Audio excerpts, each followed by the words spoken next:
Last month, the Pirelli GT4 America season kicked off in fine fashion at Sonoma Raceway with a pair of 60-minute races at the Northern California circuit. But today, it's a brand new challenge, at least on the season, something totally unique from the rest of the campaign. A 3-hour endurance race into the twilight right here at the home of the U.S. Grand Prix Circuit of the Americas. Hello and welcome to Austin, Texas. Temperatures already beginning to rise, and very soon it'll be hot and heavy action out on the racetrack as well. My name is Ryan Vereen. Calvin Fish will be with me for the duration. Down in the pit lane will be Amanda Busick as we get ready for the longest race on the calendar for Pirelli GT4 America, something that these teams typically don't have to contend with, Calvin. And that means a lot of question marks coming into tonight's 3-hour endurance race. Yeah, I think certainly the whole paddock embraced the 3-hour event here last year as a total success. Essentially what you got here tonight is a 3-hour race, 15-minute maximum stint length. You can't do consecutive stints for a driver, so you got to switch over each and every time you're down pit lane if you're coming in for that driver change. So a little bit of strategy to play with. There's a little bit of a window, a little bit of shuffle. I think that third stint will be a key area when you may be trying to get your driver or the slower driver out of the car and maximize the stint at the end for your pro. So we'll see how the teams cut it up at the pit stops. They've got to be clean. There's plenty of time on the board, but can certainly go wrong for teams that are not used to changing all 4 tires. We saw that last year during the first running of this 3-hour endurance race. Several teams got it right, several teams got it wrong, and it comes with some added pressure when you consider double points are on offer. So a bad day today hurts you more than a bad day normally would in the context of Pirelli GT4 America. Oh, big time. This is a real wild card weekend in terms of the championship, and you talked about the double points, and BMW really were the dominant force here last year, winning all 3 classes. They've not shown that sort of pace here this weekend, so let's see over the course of 3 hours and running into the twilight here tonight what will happen by the checkered flag, but they've got some work to do if they're going to repeat their success of 2024. A slight tweak to the BOP since qualifying, and that's more to pin back a couple of the cars that are featuring at the front of the grid and a little less maybe to boost up the BMWs. But look, single lap pace is one thing, it sets the grid and it matters, but this is maybe more than any other race this season not about just going fast. It's about execution, and it's about looking after those Pirelli P0s. It really is, and another quirk is the fact that the qualifying driver does not have to start this race. So if you're in a Pro-Am lineup, for example, typically it would have been your pro that laid down the fast lap this morning in preparation for the grid for tonight, and the AM driver will actually be starting the race. So that can create a lot of pressure for an AM driver who's not used to starting these races from the front end of the pack. It's a fantastic grid as ever. Just shy of 30 cars set to take the start, and the venue, well, this place is special. Circuit of the Americas, 3.4 miles around, 20 turns, and it offers just about every challenge you can imagine in a modern road course. It really does. You can see the ton of elevation change immediately as you climb the hill out of pit lane into turn 1 and then plunge back down the hill to these S's that seem to go on forever. This is a real challenge to keep the car balanced where it needs to be and not overwork one end of the car or the other. Some really great brake zones to try and get some overtaking done. This is a look at the starting grid, and on the pole position will be Anthony McIntosh. Gresham Wagner will start alongside. Then Braden Arthur and Tony Gapel sharing row number 2. Row 3 to Michael Loriema of NOLA Sport. He'll be joined by Dan Seville from ACI Motorsports. Laura Hayes, Thunder Bunny Racing, starting out in 7th. Jonathan Newdorf in 8th. Then we get down to the next row of the grid. That's Alex Vogel and Colin Garrett sharing the 5th row. 11th will be Tyler Stone. 12th will be Nikolai Elganian. Sam Craven set to roll off 13th ahead of Kurt Swearingen. Then it's Anthony Gerasi and Hannah Greenmeyer. Row number 9 belongs to Danny Deshelski and Kevin Boehm. Back in row 10, Stu McAleer and James Walker Jr. Row 11, Michael Garcia and Jason Golan. Row 12, James Clay and Judson Holt. 13th row to Adrian Comstock and Paul Sparta. Dwayne Moses making his series debut will start alongside Sean Gibbons out in row 14, and Eddie Killeen set to roll off in the Dome Motorsport Mercedes at the back in 29th. One of a couple of teams that elected to have their AMs qualify in those Pro-Am lineups, which we were not required to do, but some teams did do so. and they've got some work ahead of them to try and make their way up through this field. But good news is today they have a long time to do it, about 3 times longer than they normally would have in a Pirelli GT4 America race. Yeah, plenty of time to play with here, and the track is going to cool down a little bit, get a little bit faster potentially. Plenty of tires to work with as well. Essentially, you had 4 sets of tires allocation that started in qualifying, so one of the stints you'll have the quali tires on. It could be this initial burst for the green flag here this afternoon, or it could be a little bit deep into the race. So you expect everyone to have really good stuff here for this race. Still some cloud cover, but the sun has been peeking through sporadically today. Temperatures starting to climb as well in this 3-hour race, especially in this early stage here in the heat of the day. How much do you have to think about that and make sure you've got the energy left to go when it matters late in the going? Yeah, I think, you know, the fact you're changing those tires every single pit stop, you don't have to really save the tires. It's all about balance of the race car, so there could be some tire pressure adjustments, some subtle cockpit adjustments going on over the course of the race. Didn't really run a night session to know what the car needs in these sort of conditions as it cools off. Here comes the field around turn 20 in great order, 2x2 alignment. And they go 15 rows deep. We await the VP acceleration zone. Row of pole position belongs to Anthony McIntosh, who had some dramatic fireworks in the GT4 America race, taking the lead on the last lap to get the win earlier today. He sees the green flag first today, and this thus begins the charge up the hill into turn number 1. Good getaway from the Toyota Supra. Pretty patient through the first couple of rows. Now they start to fan out 3, 4, 5 wide, as we're used to seeing. Immediately on the charge, Kevin Boehm in the Random Vandals car saw him get out wide, trying to grab a couple of positions after a poor qualifying effort. Yeah, they had to switch to their spare chassis, having had electrical issues with their primary car earlier in this weekend and struggling to get the balance in that race car. But, you know, they've been fighting hard over the course of today, making some changes for race conditions tonight. Michael Oriema coming under attack. That's Laura Hayes coming through. Thunder Bunny Racing, new team to the championship.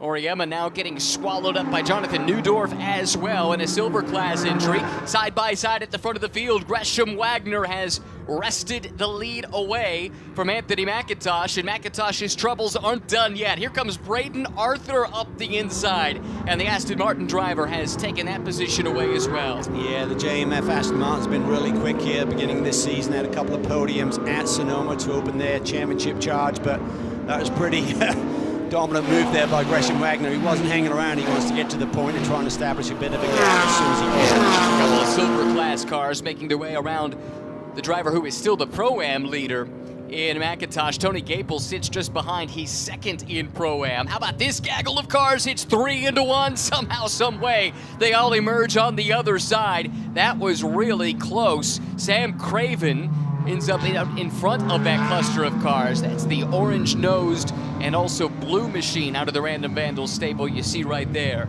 Well, you're going to have some slicing and dicing during these first few laps. We said some of these drivers are a little bit out of position in terms of their personal pace compared to what their pro may have put them on the grid. Yeah, puts a lot of pressure on, as you mentioned, to try and keep that pace up and limit the damage here. Everyone's starting on cold tires, of course. Look up the inside. This is Craven looking for another spot, and he hits around Michael Oriema in the car that was qualified by ex-IndyCar driver Matthias Leist. Oriema now swallowed up by Garrett. He gets nudged from behind as well. That's Nikolai Elganian, a silver class entry. And Elganian looks like he's set to grab another position. Yeah, great to see that group back with Mad Silliahag, his co-driver. So Toyotas are quick here. They're a little bit deeper in the pack than I anticipated. Showed pace early in the qualifying session, but couldn't make it stick. Stu McAleer, super aggressive under braking. He gets 2 for the price of 1.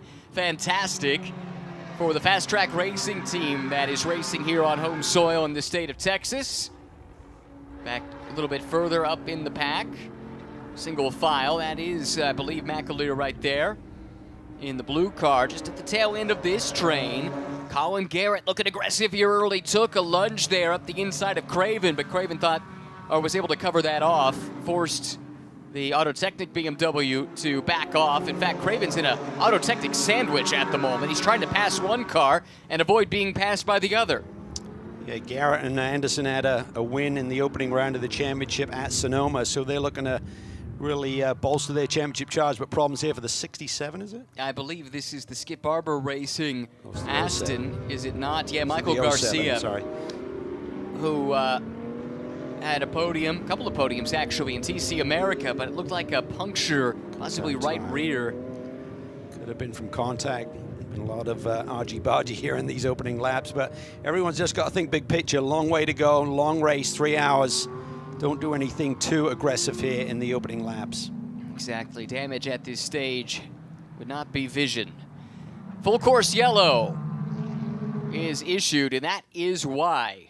It's like an inner fender liner or something has may become adrift. It could be from Garcia's car. If that tire's been flapping around, it could tear out the inner fender wall, as you can see. Yep, I think you're spot on. Looks like that's exactly what's happened, and now Michael's got to be so patient limping that car back, which becomes a little easier to do when the rest of the field has had its speed arrested by this full course yellow. Gives us a chance to finally catch our breath. That was a frantic start to this race. Gresham Wagner leads overall. Braden Arthur, though, keeping him honest. And now a replay here. We catch the tail end of it. That tire already down and has done some damage.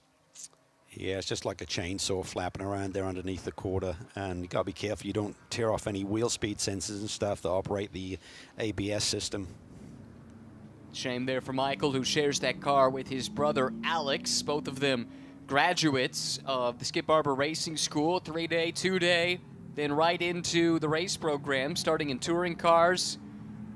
Really cool to have that race program there as the light at the end of the tunnel, so to speak, when you enter into the Skip Barber program. Yeah, Michael had a couple of podium runs in Touring Car America here this weekend, so he's been busy.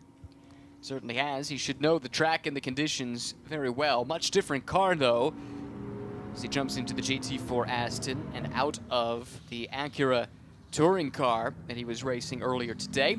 A look at our Pro-Am leader, Anthony McIntosh, who also was racing earlier today.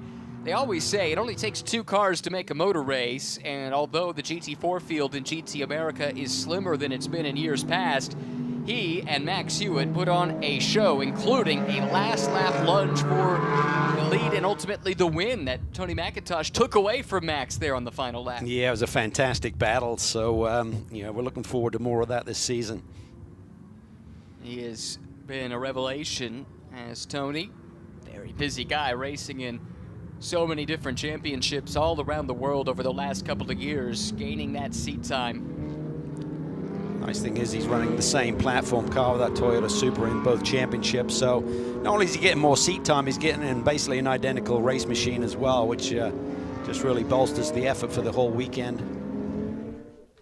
Certainly does. Amanda, I believe, has got some news for us. Let's welcome her into the broadcast. Hey, Amanda. Hey guys, we got 3 hours to go, and for the Skip Barber team, it is a puncture. Alex believes that Michael was hit there out track, but it's you guys come back from issues this weekend. What is the heart in this team, Alex? I think it's just the passion that we have and just the dedication to win and show that, some amateurs can actually put up a good fight with these vets out here and, just have a good time. This is the second Lone Star 3 hour. How unique is that for this class? It's pretty unique. I dabbled in IMSA before, so I'm kind of familiar with this endurance racing, but this is new to us, and we're very excited to look forward for the results of this race, and I think we have the pace for it. Good luck today. Thank you. Good to hear from him. Alex came through the touring car ranks as well as Toyota GR Cup competition last year or so. Busy guy running multiple programs here in 2025 as well across multiple paddocks. There's obviously an urgency there from the mechanics to try and stay on the lead lap. As you see the safety car on the lead of this field now going through turns 16, 17, 18. But you want to make sure the car is safe, most importantly, particularly when you got brake lines and stuff around where that wheel or the tire was flapping around. Right. Should be a relatively quick cleanup, you would think, with just the debris that needed to be collected. However, we're not quite ready to go back to green on this lap. Light still on the safety car. This is big for the Skip Barber team. Can they get that car back out without losing a lap here? Take a look and see if that car is still in the pit lane or if it has been able to get out, and indeed it did. That is big news for them. That keeps them in the hunt. Yeah, for sure. Good chance to feel out the car, see how the brakes and everything are operating. Since we have a moment here under the full course yellow, we talk about this as a unique happening, this 3-hour race. There's some different rules and regulations in place. You're our rules and strategy guru, Calvin. What stood out to you when you were reading through the sporting regs in preparation? Well, you know, 50 minutes is the maximum stint length. So really, when you think about a race, you look at it as basically a pie. So it's a 180-minute pie. And how do you want to carve it up? You can only do 50-minute slices on that. So you could go 50-50 and do a 30, or you could do, you know, 4 45-minute segments. I really feel if you got an AM driver in your lineup they're probably starting this race typically with a strategy, because you want your faster guy to finish in the 4th stint. Max out this one, because if you do a short stint on the front end, it really boxes you in as to how you lay out the rest of this race. So I would go 50 minutes or close to on the first one, do another one with your pro, and then on that 3rd one, that's when I'd shorten up that AM driver stint length to allow your pro to get in for the end. And time on pit lane, which is a minimum of 95 seconds, does not count towards that driver's stint length. Yes. And if you come in for any other issue, the stint length doesn't get adjusted. It's only when a driver actually jumps into the race car. And of note, no consecutive stints are allowed in the regulations. So, for example, the driver who starts here can't then do a 2nd stint right afterwards. They have to get out of the car. So that's why you're saying the AMs that are starting, they're starting because that's the way that they can then be out of the car for the final stint to get the pros with the experience in to go and try and get the win in the final stint of the race. Correct. Definitely some new things for these teams to try and sift through. Many of these teams have raced in long-distance races before. They're used to the live pit stops. They're used to the strategy. But for others, like the drivers, this could be the first step into a race of this length with everything that goes along with it. Last year we saw some learning that was being done on the fly. I suspect some lessons were taken away from that, and we'll see if that leads to a bit cleaner of an event here this time around. Yeah, and they give you plenty of time. Essentially, it's 95 seconds is the minimum stop time with that 4-tire change. So just driving down pit lane costs you 41 seconds. So you got 54 seconds to get the job done. Talking to some of the teams, most of the teams can get a 4-tire change done in 40 seconds. You're looking at about 40-plus seconds of fuel anyway for a 50-minute run. So they should kind of coincide. So you really got about a 10-second buffer for something to go wrong, but not so drastic you're losing time.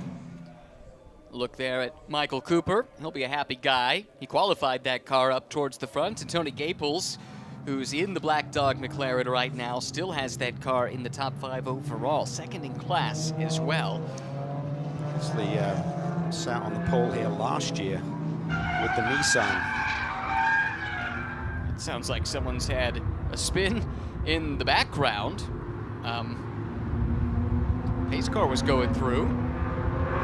Maybe they were just putting on a show. Quite possibly. I don't know. We'll try and get to the bottom of that. Meantime, looks like we're about to go and restart this race. The first full course yellow happening here in the very early stages. Everyone waiting on Gresham Wagner to say go, and everybody's bunched up behind them. Cars out of line. This is going to be very interesting. Unlike the initial start, you can change column as soon as the green flag is displayed. So we'll see what the stewards think of the way that one played out. Yeah, it's hard to catch the green with the positioning of the gantry there with that high shot coming up into turn 1. It did look like a couple of cars possibly went early.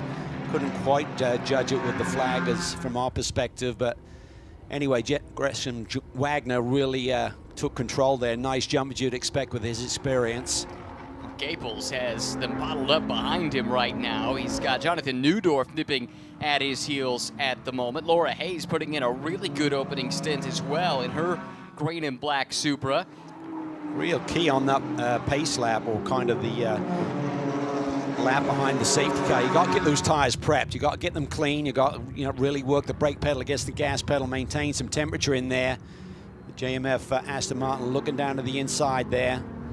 Neudorf, he also competed in Touring Car America this weekend, had a really nice top 5 with that new Toyota Corolla here yesterday.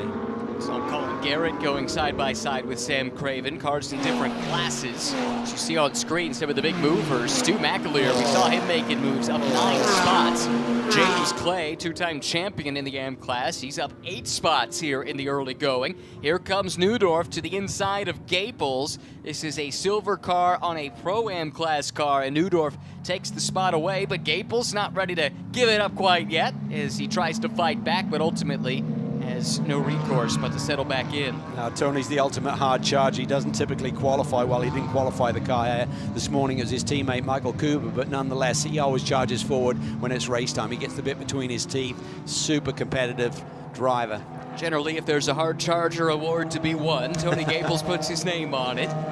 Often will comment in a self-deprecating fashion. That just means he's not a great qualifier, but actually, we've seen him put in some good qualifying performances in recent years. It really seems right at home in this McLaren Artura. He drove the previous version of the GT4 McLaren. As we see a spin, this is the Alex Ellis Danny Dashelski car that was running 12th overall at the time. 8th in silver, as you see. Hope that car was okay. Battle for the lead. Yep. Arthur pushes through on Wagner up into turn 1. Aston Martin's got some pace here. Gresham looked comfortable there, but I'm not sure if it was just straightaway speed. The Aston just had that track position to the inside, and Gresham decides to give it up. This is a strong showing from Braden Arthur. Just his 3rd race in Pirelli GT4 America. Ran a partial GR Cup schedule a year ago with JMF Motorsports. Had a bit of a setback mid-season and elected to refocus and put a program together to go GT4 racing this year.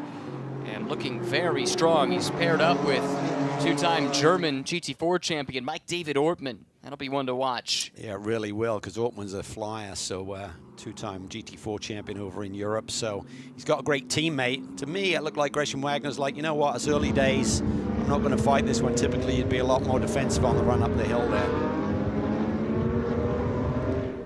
One of the longest pro races Gresham Wagner has run. He's a stalwart in single-make racing, whether it's MX-5 Cup or here, of course, GR Cup. He's a champion of both. And he may just be trying to maintain those tires in terms of not overrunning them too early in the stint, making sure he's got something left, because typically you're looking at a 35-minute maximum stint in a normal GT4 America race, so this is a lot longer, as you said, than he's gone before. I'm not sure if anyone had the time to do it in testing or practice this weekend to do the long run and see how the tires are going to hold up.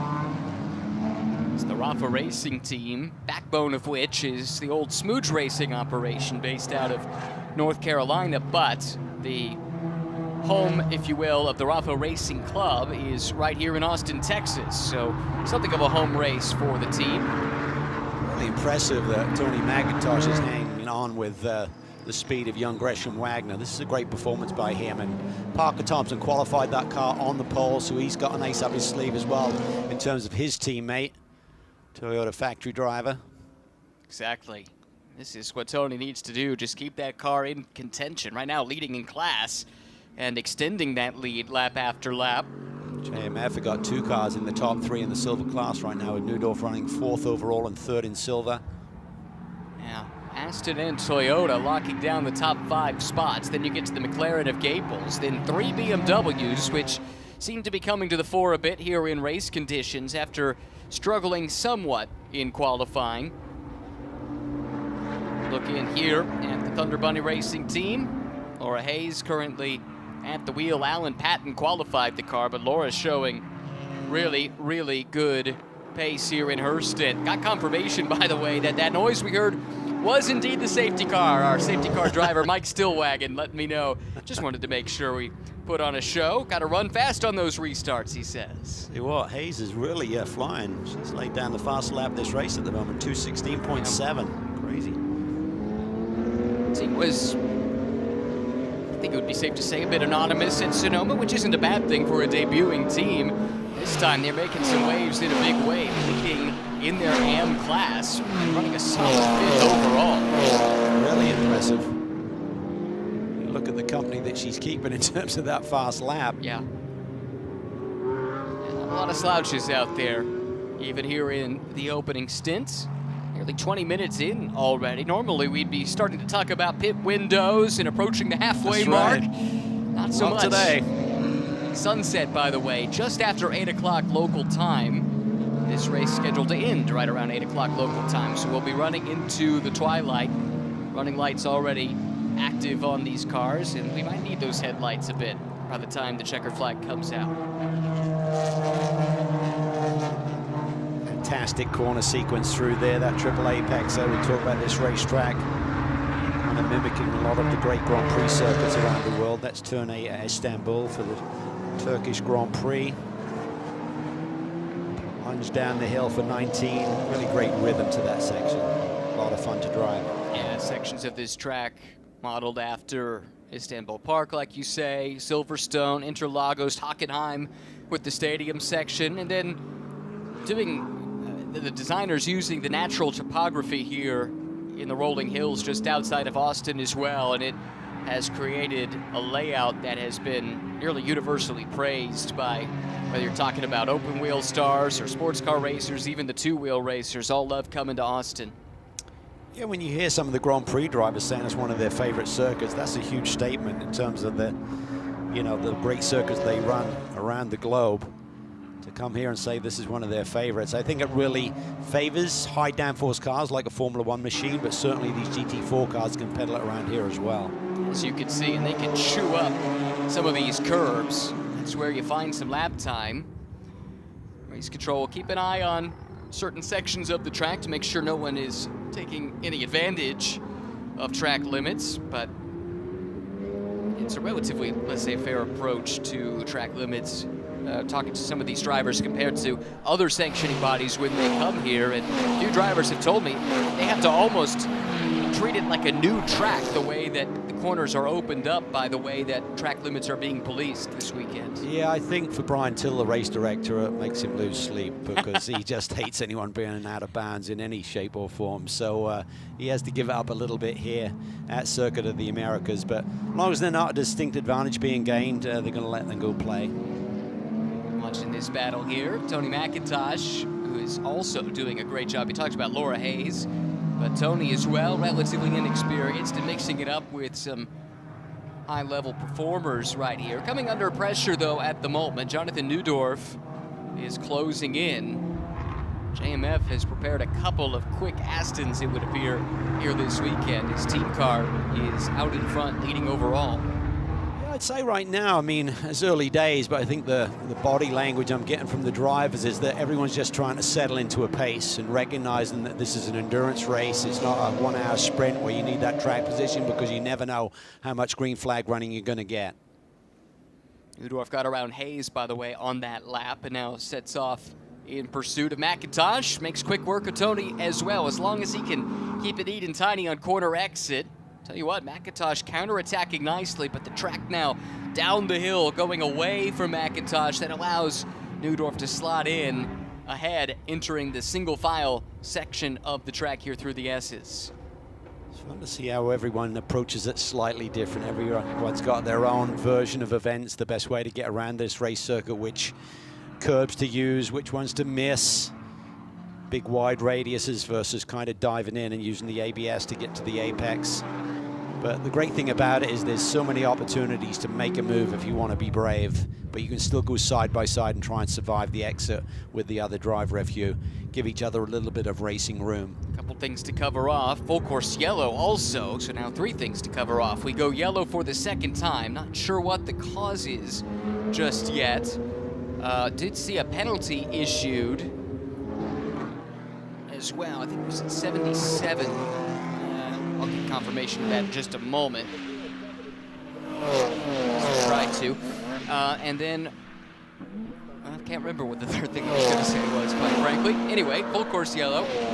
That would be the cause. That's a big hit for Alex Vogel.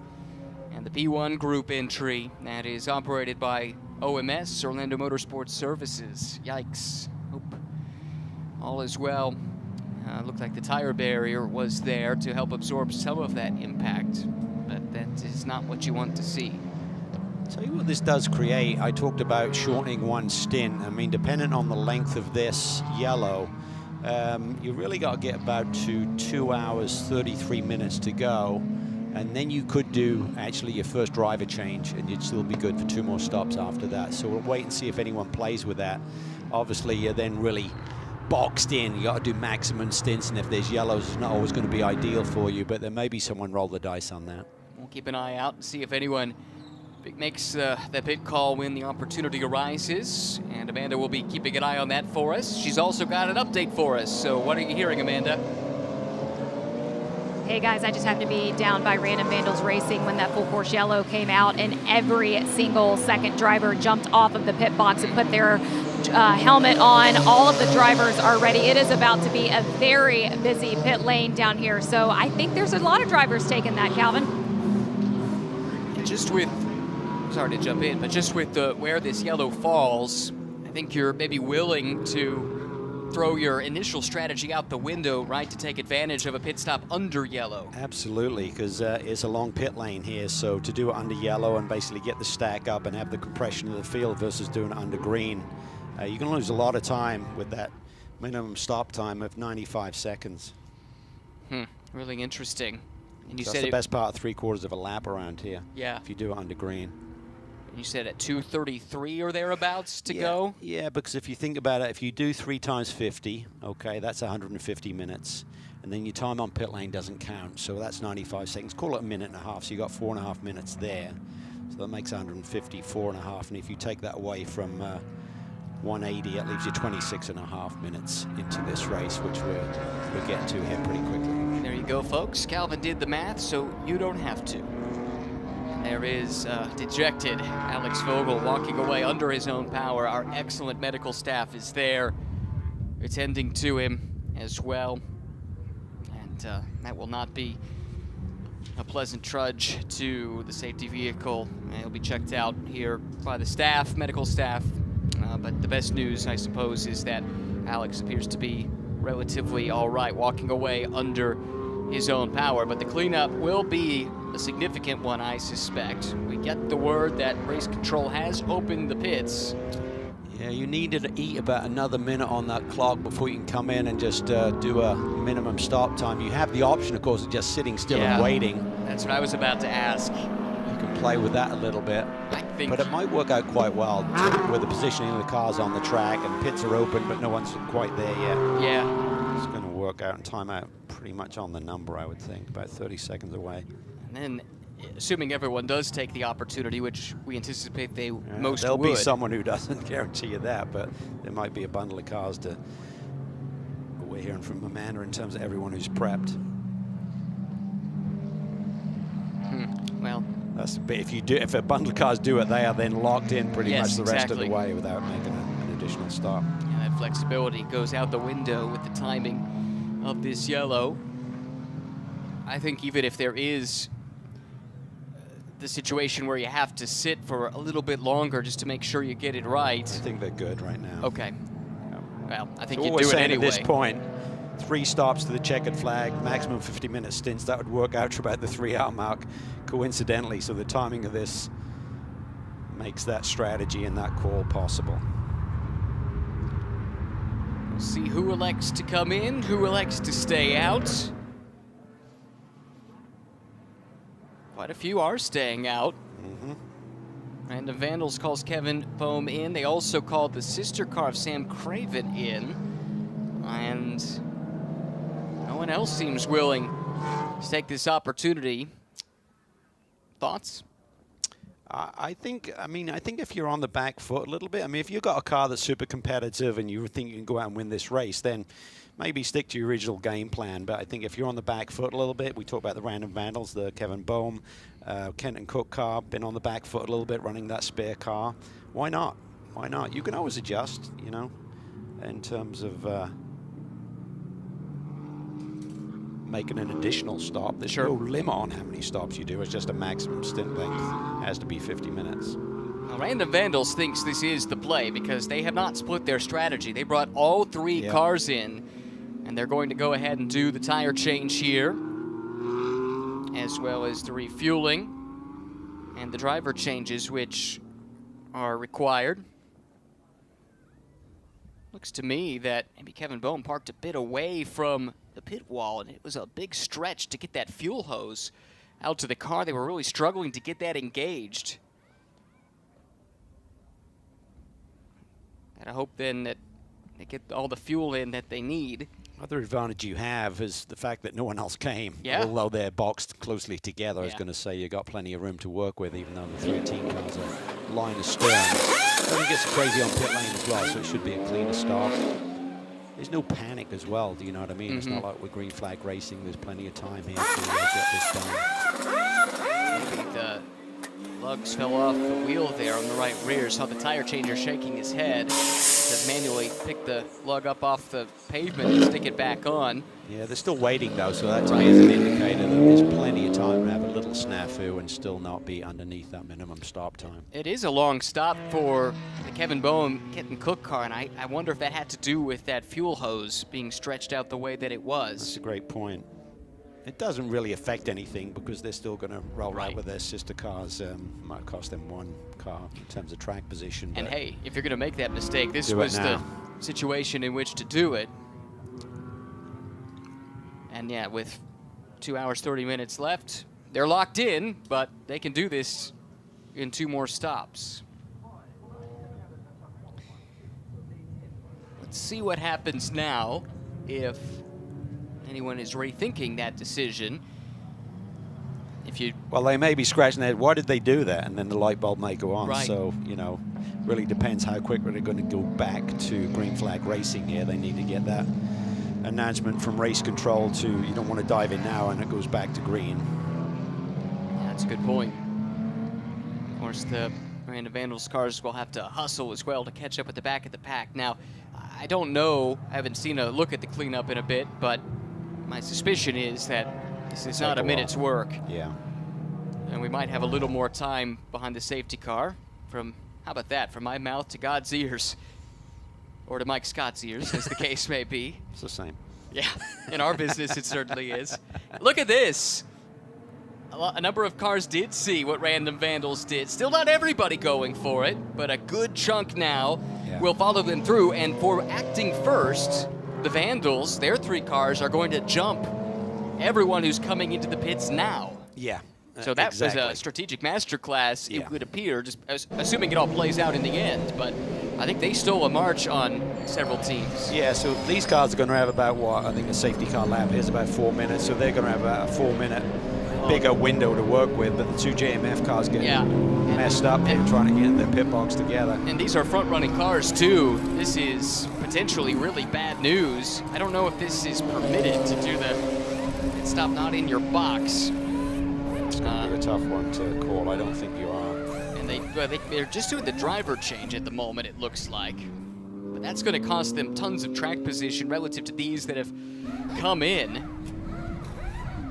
That is the Jonathan Neudorf car that had been running up at the pointy end. Yeah, they've been running 4th. Jesse Webb is now in the car. I think they're just going to have to wait for the sister car's stop to be complete. Or Cruz now pushing that car back. He just couldn't cut. He basically just followed his teammate in and couldn't cut into his own pit box, it looked like. This could get really treacherous here. Yeah, with cars trying to leave. Ugh.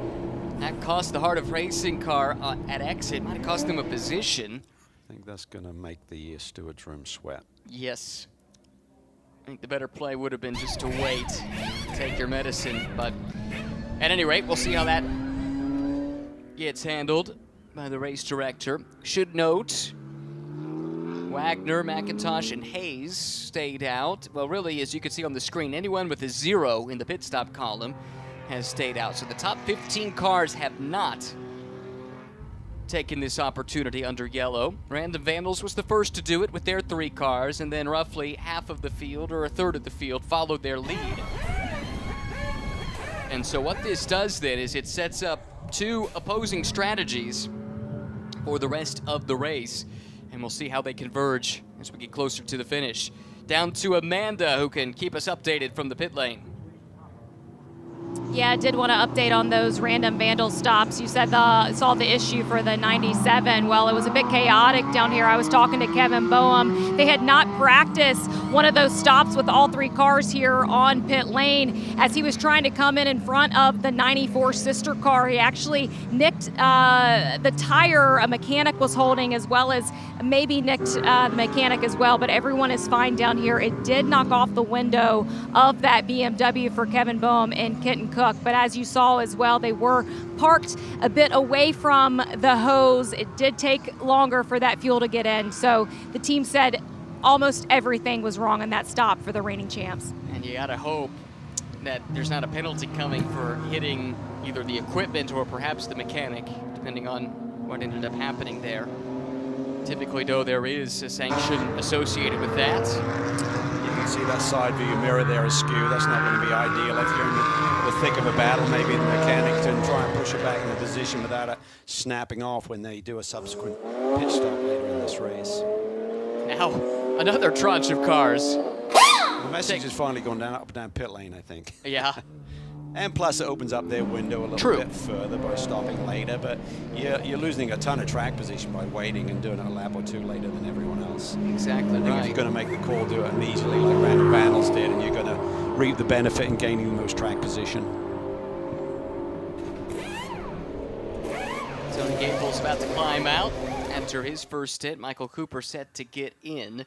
This is Adrian Comstock giving way to Thomas Merrill. I think the important part of that equation or that strategy is recognizing that the time on pit lane does not count. So you can't just say, oh, we've got to have 150 minutes or less. No, because some of that is going to be taken out by those pit stops. Yeah, it doesn't count towards drive time, just to be clear. Yeah. But they should be aware of that because these teams use that in a normal GT4 America race in terms of taking advantage to what becomes the effective pit stop window. So it's not a foreign concept. But definitely a race of this duration adds a few layers to the strategic onion. Cleanup continues. If you're just joining us under our second full course yellow, Alex Vogel, a big accident just a few minutes ago. He is out of the car under his own power, and the safety crew taking a look at him now. We also saw the spin for Danny Dashelski, if you recall, and that car is only shown as completing 2 laps down in 29th, and he's either in the pit lane or behind the wall at the moment. So VPX Motorsport with some issues. Actually, sorry, 5 laps completed, but they've been stationary for some time. Hate to see that. That crew and car have been fast this year. Alex Ellis and Danny Dashelski. Still behind the safety car, though, because of that Alex Vogel incident. Gives us a chance to give the roll call here. Gresham Wagner leads. Again, all of these cars at the front of the field are yet to pit. This is the leader overall, as well as in the silver class. Second car in line, another Toyota Supra, driven by Anthony McIntosh. He's the leader in the Pro-Am class. And then Laura Hayes, who, at least for a time, had the fastest lap of the race, may still hold that honor. She leads in the Am class and sits 3rd overall. The safety car's a Toyota Supra as well. Yeah, so actually 6 Supras in a row by that logic. Lined up ahead of Moses in the Aston Martin. Dwayne Moses from the Pro Sport competition team. Now a couple more cars coming into the pit lane. This is really interesting how they've come just in small waves here. And I do wonder if maybe your point about they feel like this adds a little more flexibility into the rest of their race comes to play, but it comes at great cost in terms of track position. Yeah, it's a deep field here, so to be going to a restart mired in the pack is not ideal. You want to try and keep out front if you've got the pace to do so. Into the pits, Sean Gibbons, Sam Owen set to climb aboard. Gibbons has got a great record here at Circuit of the Americas. I think he's had like 6 wins here over the years. Just super impressive. He did tell me earlier in the weekend that he loves this place. Now I know why. Wagner relinquished the lead to come in. See where this cycles him out, but I suspect he'll be well down the order. Well, it won't be Gresham anymore in the car, will it? It'll be Tyler Gonzalez, but the point still stands.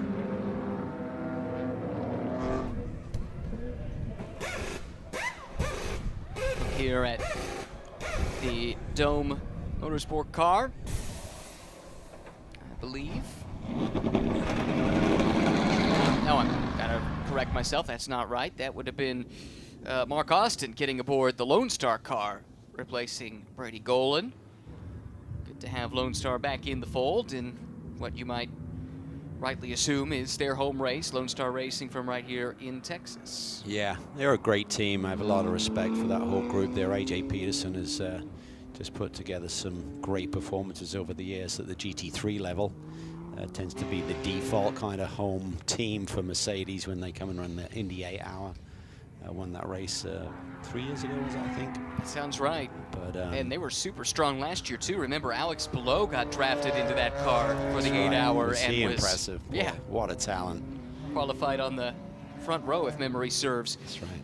For the season finale for GT World Challenge America. Lights off on the safety car, which means we're going to go green here shortly.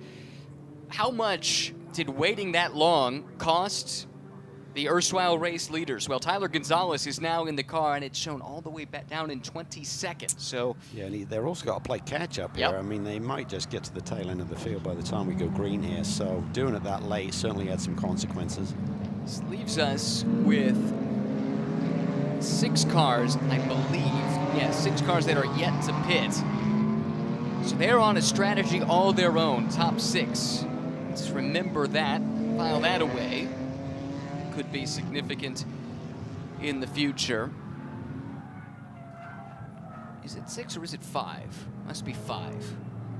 It's 5, yeah. Colleen is the last one who didn't, of that group that didn't make the pit stop. There goes Mike Stillwagon, hustling. Great racer in his own right. We've seen him sporadically in SRO America over the years. Big character too. Good to see him having some fun, but he's about to let these guys go back to having fun here with Anthony McIntosh peeling off to go into the pit lane now. Okay, he'll relinquish the lead to Laura Hayes.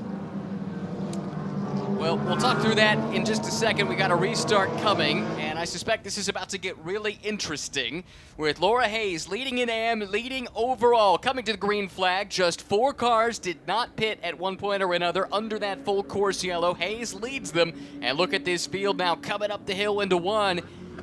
And it's a slightly diminished field because I think you're right. I'm not sure those that pitted on the last lap quite caught up to the back of the field. So they not only lost track position, but they lost a lot of time.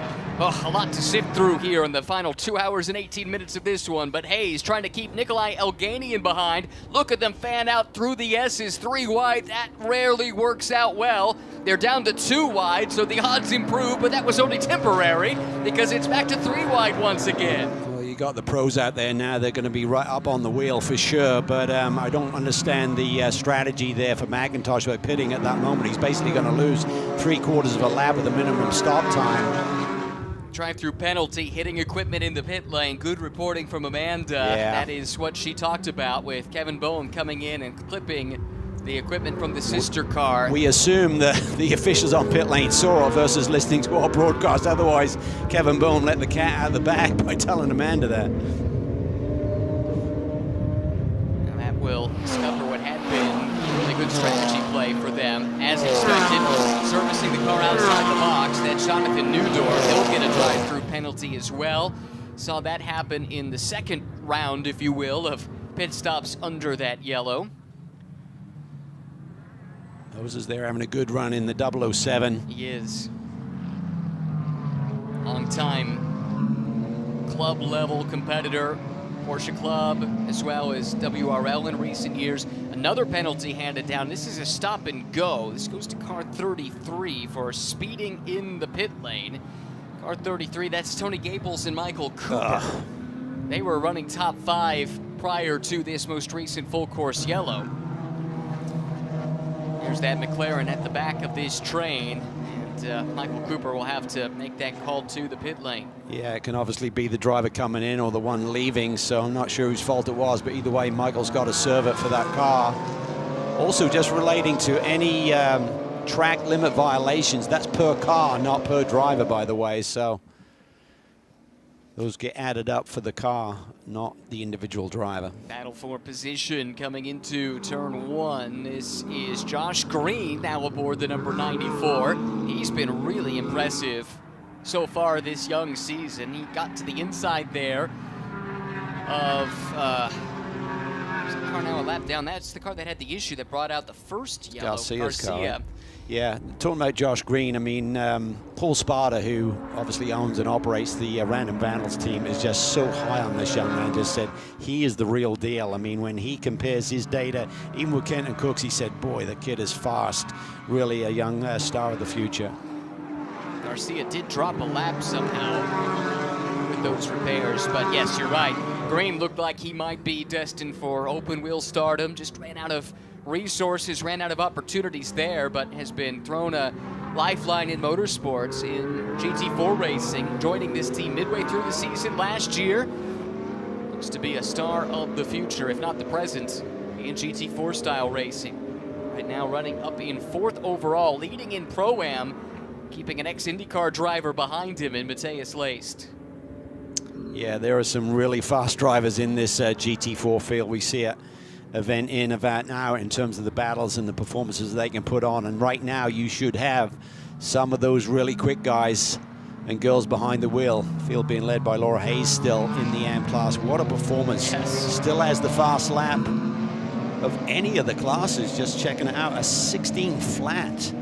Next best is Gonzalez's car at 16.3. I'm not sure which driver set that, and then a 16.6 set by Michael Cooper, I believe. Outstanding what Laura's done. Their strategy, though, different than just about the rest of the field, as it turned out. Took teams a while to commit to it during that full course yellow, but the majority of the field has made its first pit stop. Oh, late lunge there. Yeah, and just to clarify, at this point forward, all of the teams that hit pit lane at the time they did are good to make the checkered flag, potentially on 2 more stops. The teams that have not have got to make 3. Yep, no way around it, based on the drive time rules that are in play. One of the JMF cars had that penalty, but the other still showing good speed. It's now Mike Ortman, the German driver, who just made the pass on Dwayne Moses, got him up to 6th overall, but Dwayne doing a really nice job holding steady in the Pro Sport competition entry, making his series debut. He's got a rapid Porsche driver in Riley Dickinson breathing down his neck. Yeah, Riley, one of 3 drivers that were announced this week as part of the Porsche Driver Select program. So pretty exciting times for that young man. Absolutely. And a great opportunity here with ACI Motorsports, teamed up with Kurt Swearingen, trying to mount a championship bid here this year. Thomas Merrill, who made that lunge we were talking about a few moments ago, he's flying. Picked up another spot, that time around a fellow Aston Martin driver and Mike Ortman, who is factory affiliated with Aston. So that is an impressive show of strength there from Thomas Merrill. Yeah, pretty impressive run. He's got a great resume behind him. He's been pretty popular in recent years as one of those super bronzes. When you have a driver lined up that needs a really fast bronze, he is one of the go-to guys. Not just in North America, but around the world. Correct. He's made a lot of appearances based on that fact. His rating and his speed don't necessarily match up in the way you would anticipate. Look at this little gaggle here, trying to sort each other out. This is 10th, 11th, 12th, 13th, 14th, 15th, and maybe 16th as well, all running together. Charlie Poston's now behind the wheel of the 36 Bimmerworld BMW. He did the qualifying run, and then James Clay took the opening reins. Car coming in. This is Nikolai Elganian, I think. It is. And Celia Howard will take over. Laura Hayes also making that call to the pit lane, and they are getting close to that maximum stint length, are they not? Yeah, so very close. Yeah, they needed to do this. They might have been able to sneak another one in, but that needed to be right on pace. Any bobble and you would have been out of breach of that regulation. Okay. Oh, Mateus Laced making a lunge. Great save, quick hands. But it cost him a couple of positions there. He was fighting at the time. Had agony written all over it, didn't it? Yeah, it did. Now he's got to do all this hard work all over again. Getting used to this Porsche platform versus the Mercedes that he campaigned last year. Yep. Mateus from Novo Hamburgo, Brazil. Strictly speaking, the German pronunciation of the name should be Leist, but he did most of his racing here stateside in Indy Lights, where he was a race winner, and then in the IndyCar series with the name pronounced Laced, and he's allowed me to continue that out of force of habit, which I appreciate. It's hard to relearn these things after years. The fast lap of the race for the Rafa Racing Machine won 2:15.187, so despite their late pit stop, they've got a fast car. They're about mid-pack right now, so they're not totally out of this by any stretch of the imagination. No. Long way yet to go. Green has cycled through to the lead. He's also the Pro-Am class leader. Silver class leader is Anderson, who is under duress right now because Thomas Merrill is flying. Look at this. Car 15 has just come to life here in this stint. Yeah, we're seeing these Aston Martins really quick. The two JMF cars have been quick all weekend long, so this seems to be a circuit that really suits the Aston Martin Racing Machine. This is Archangel Motorsports as well, headed up by Mike Johnson, who had to just be rubbing his hands together as he was going through the regulations for this race. Anytime you need someone to look for a loophole or look for a way to exploit the rules to their advantage, Mike Johnson's a great one to have up on your box. He's done it at a high level for quite a few years now. He really has. He's just one of those guys up and down pit lane who just can feel the pulse of a race, as I call it, just naturally knows. He doesn't need a bunch of, you know, calculations and grid sheets and everything to figure out what to do. He just knows what to do. They weren't the first to come to pit lane under that yellow, but did come in the second tranche of cars, and it's helped them get some track position. Adrian Comstock got it started. And now Merrill is through on Merrill, and he can set off in pursuit of Josh Green. Down to the pit lane, and Amanda. Hey Ryan, yeah, I just watched an excellent pit stop for Thunder Butter Racing now with Laura Hayes, who qualified P1 in class and 7th overall, and you just said that was fun. How satisfied are you with your stint? I'm really surprised right now, to be honest. Didn't expect to find ourselves like P1 right there. I mean, everybody's dipping into the pits during the cycle, but all of a sudden it's like, okay, I'm leading this restart, so not bad for my first SRO start. But super proud of the guys. They put together like an awesome car, so we'll see how the rest of the race goes. Love this deep field. You're also pulling some of the best laps around here. Yeah, I was just driving. Congrats, Laura. Thank you. Totally unfazed by the moment. I love it. Just driving quick. That's what she was doing. Comes from a unique background. Some circle track racing at the late model level. Raced at South Boston Speedway as recently as 2009. Took some time away. Then went into road racing through SCCA Club Racing, Formula V and the like. So low horsepower, momentum type of cars. And into NX5 competition. Now making this big step here into SRO. Drive-through penalty given to Car 9, another speeding violation. Car 9 is Kai Van Berlo. That's the ACI car that Dan Seville started. Yeah, again, you don't know. It's easier to overshoot coming in than it is leaving, because normally you have that pit lane speed limiter on once you leave the pit box, but you can release it too soon possibly. But normally it's someone just rolling in without it. Because even if you got that engaged, you can still overshoot it on the entry. How about this? Thomas Merrill has caught Josh Green. This is for the lead of the race, both overall and in class. Merrill filling up those mirrors, looking inside, looking outside, just making sure Josh knows he is there. Yeah, we talked about the BMWs winning all 3 classes here last year in the 3-hour event, but didn't really show single lap pacing qualifying. But right now, of course, they've got the lead in 2 of the classes. Actually, 3 of the classes. Kanishek leads in AM right now. Josh Green leading overall minutes. Thomas Merrill. Zach Anderson comes through third. Mike David Ortman right there in the Aston. And Matthias Lace, who is recovering nicely. Riley Dickinson, Tyler McCrory, Mike Kanishak, quick as that. Here comes Charlie Postins, two-time champion. And just behind him is Matt Million starting to pick up the pace. And the lapped car of the brothers Garcia. Not sure if it's Alex or Michael at the moment. I think it's Alex, who has some pace, so it's not going to be easy for that line of cars to get by him, but they are stacked up a little bit. Could make for an interesting scrap before it's all said and done. Matt Million trying to size up Charlie Postins here as they head down into the turn 11 brake zone. Remember, we talked about the late pit call for Gresham Wagner, Tyler Gonzalez, how much track position that cost them. They were down in, what, 22nd, I think, on the restart, and Gonzalez has caught the train and raced his way up to 12th and was taking a look at Dave Ogburn for the 11th spot. Yeah, super impressive run by him. So he obviously caught the pack back up, which was the fortunate thing. Otherwise, he'd have really been on the back foot. Because he only sits about, what, 14 seconds plus from the lead car. So that's not too much to deal with a lot of time still on this board, over 2 hours left in this motor race. And plenty of pace in that car, as we have seen throughout the course of the weekend. Josh Green doing his best to hang on to this lead and fend off what looks like an unstoppable force right now in Thomas Merrill, who has been laying down some monster laps to carve his way through the field, and now he's got a sniff of the lead of the race. He does. Aston just looks so settled around this circuit.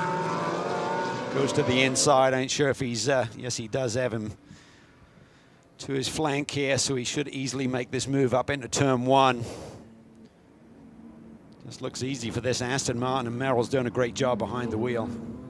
Trans Am champion in the TA2 class back in 2022, won the GT championship in the Asian Le Mans Series in 23. Former class winner as well at the 24 Hours of Daytona. Thomas Merrill knows how to get it done, and he's leading this field of 29 GT4 cars with nearly the first hour of this 3-hour endurance test gone by. Yeah, impressive run. Things are starting to settle in a little bit now as we've got these pros on board, the majority of the cars, of course, and we'll get a better sense for how things are shaping up here today. It looks like the BMW's come to the forefront a little bit since qualifying, but certainly seems like some other brands may have a slight edge, but still, we'll see what happens in hour 3 of this race. The racetrack is going to change a little bit as well. Gonzalez's drive through the field is stalled out a little on the back bumper of Dave Ogburn. Finally, Gonzalez does get alongside, and that Supra appears to be poised to clear the Lupe Tortilla BMW. Yeah, they had some issues there. The subframe come loose on that race car, which is not going to be a great ride around this circuit, as much change of direction as you can have. So I spoke to them a little bit earlier this afternoon, and they said hopefully we're in better shape for the race. This is Ogburn, the fast track car. Yeah, it's a lot to try and deal with. Dave, originally from Richmond, Virginia, now calls San Angelo, Texas home. Multi-time conference champion in SCCA club racing. Spec Racer Ford primarily is where he's had a lot of success. Was runner-up at the runoffs in Spec Racer Ford a year ago, and that tends to be a pretty hotly contested class. Yeah, there's certain categories at the runoff. If you can finish at the sharp end of those, you definitely can pedal a race car. 15 years spent as a test and development driver for a tire company, let's say. So definitely knows his way around the racetrack. This is a big opportunity for him alongside Judson Holton. They flashed some really good pace back at Sonoma. Mike Kanishak here, doing a nice job aboard the 98 Random Vandals machine. They won the AM class here last year. Battle for position here. This is Riley Dickinson giving way to Tyler McCrory. Really seen the Porsches featuring here this weekend. A little bit stronger here in the race. Certainly Matthias Lace looks quick. BMW seemingly a little bit stronger here in the race than they had been in qualifying. Quarry and Walker, they were also a class winner here last year. So lots of teams that had success last year are starting to feature here even as we get to the end of the first hour of this 3-hour show. Here is Riley Dickinson, former Carrera Cup North American champion. One of the next young stars in the Porsche stable. Great opportunity this year to come over and join ACI Motorsports alongside Kurt Swearingen. Yeah, Kurt had such a great year last year on the way to that championship. Teamed up with Kai van Berlo, who is making a guest appearance here this weekend with Dan Seville. We mentioned that car with the penalty a little bit earlier, but Dan drove alongside Luke Hartog at Sonoma. Luke's a busy guy. He was supposed to be racing at the Nürburgring this weekend, and something fell through, but he's got 11 straight weeks of racing coming his way, including in Pirelli GT4 America. But on conflicting weekends, ACI has secured the services of Kai van Berlo to come and reprise his role that helped them take a driver's championship in Pro-Am last year. Yeah, not a bad sub, right? Nope. Certainly digging into that Porsche pool of talented associated drivers. We talked about Luke Hartog. He's got that Porsche Select driver moniker now with him. Riley Dickinson, who's in this race, and also Tom Sargent, who's going to be competing, or competed earlier today and compete again tomorrow in GT World Challenge with GMG. As you can see, Thomas Merrill up 24 positions. Some of that has been pace, some of that's been the pit strategy as well, but it's been a solid day through the first third of this race for Archangel Motorsports. They'll just try to consolidate that as best as they can. Josh Green trying to hang tough. Zach Anderson seems to be slowly closing in, though, on this leading couplet. Just love the way the car looks. It just looks really compliant over the bumps. It's not hopping around quite as much as the BMW is. The BMW is certainly effective here and got good pace, but the Aston Martin looks to be, the ride control is excellent. Fast change of direction, the roll is under control.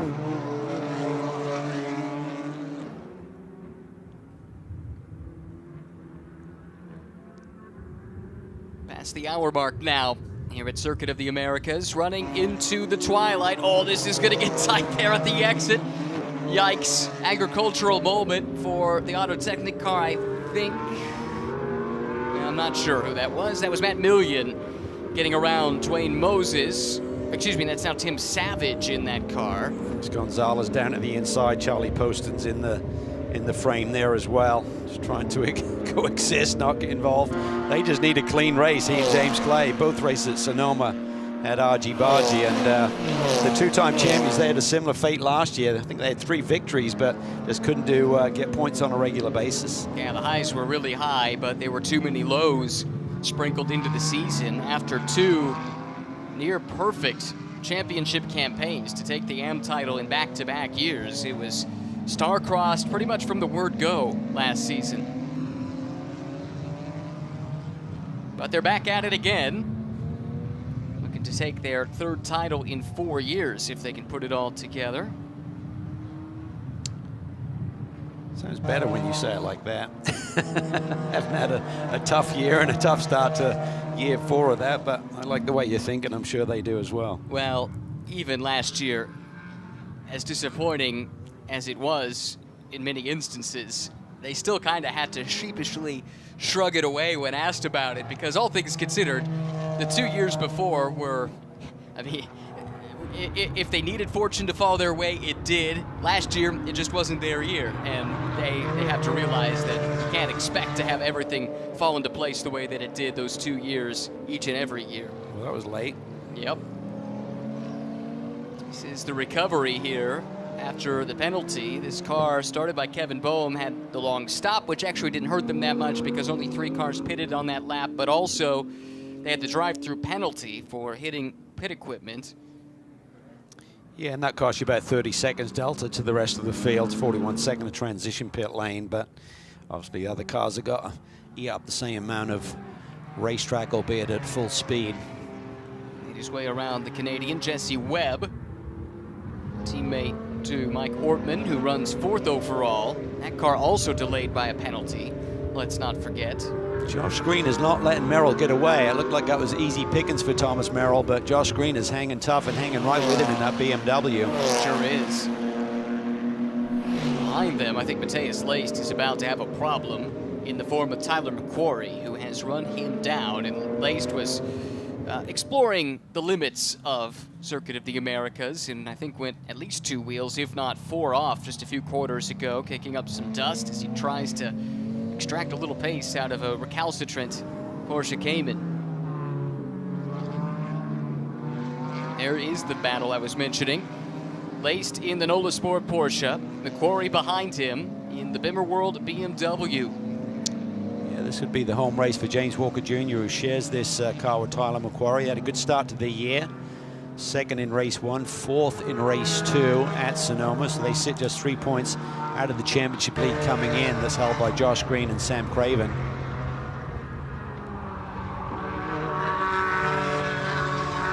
Laced has been quick in this car, just not quick enough to fend off Tyler McQuarrie. That set up early, and Laced almost threw his hands up. Not much he could do there, except let the BMW carve through to the apex. Yeah, I think you just got to be smart. You just got to recognize there's a long, long way to go. I don't want to get my elbows out and potentially damage the race car, suffer a punch or something like that. So just got to settle in, see where your pace is, how you fit into the mix, work the strategy, have good clean pit stops, be right on that minimum stop time, let the race come to you that way.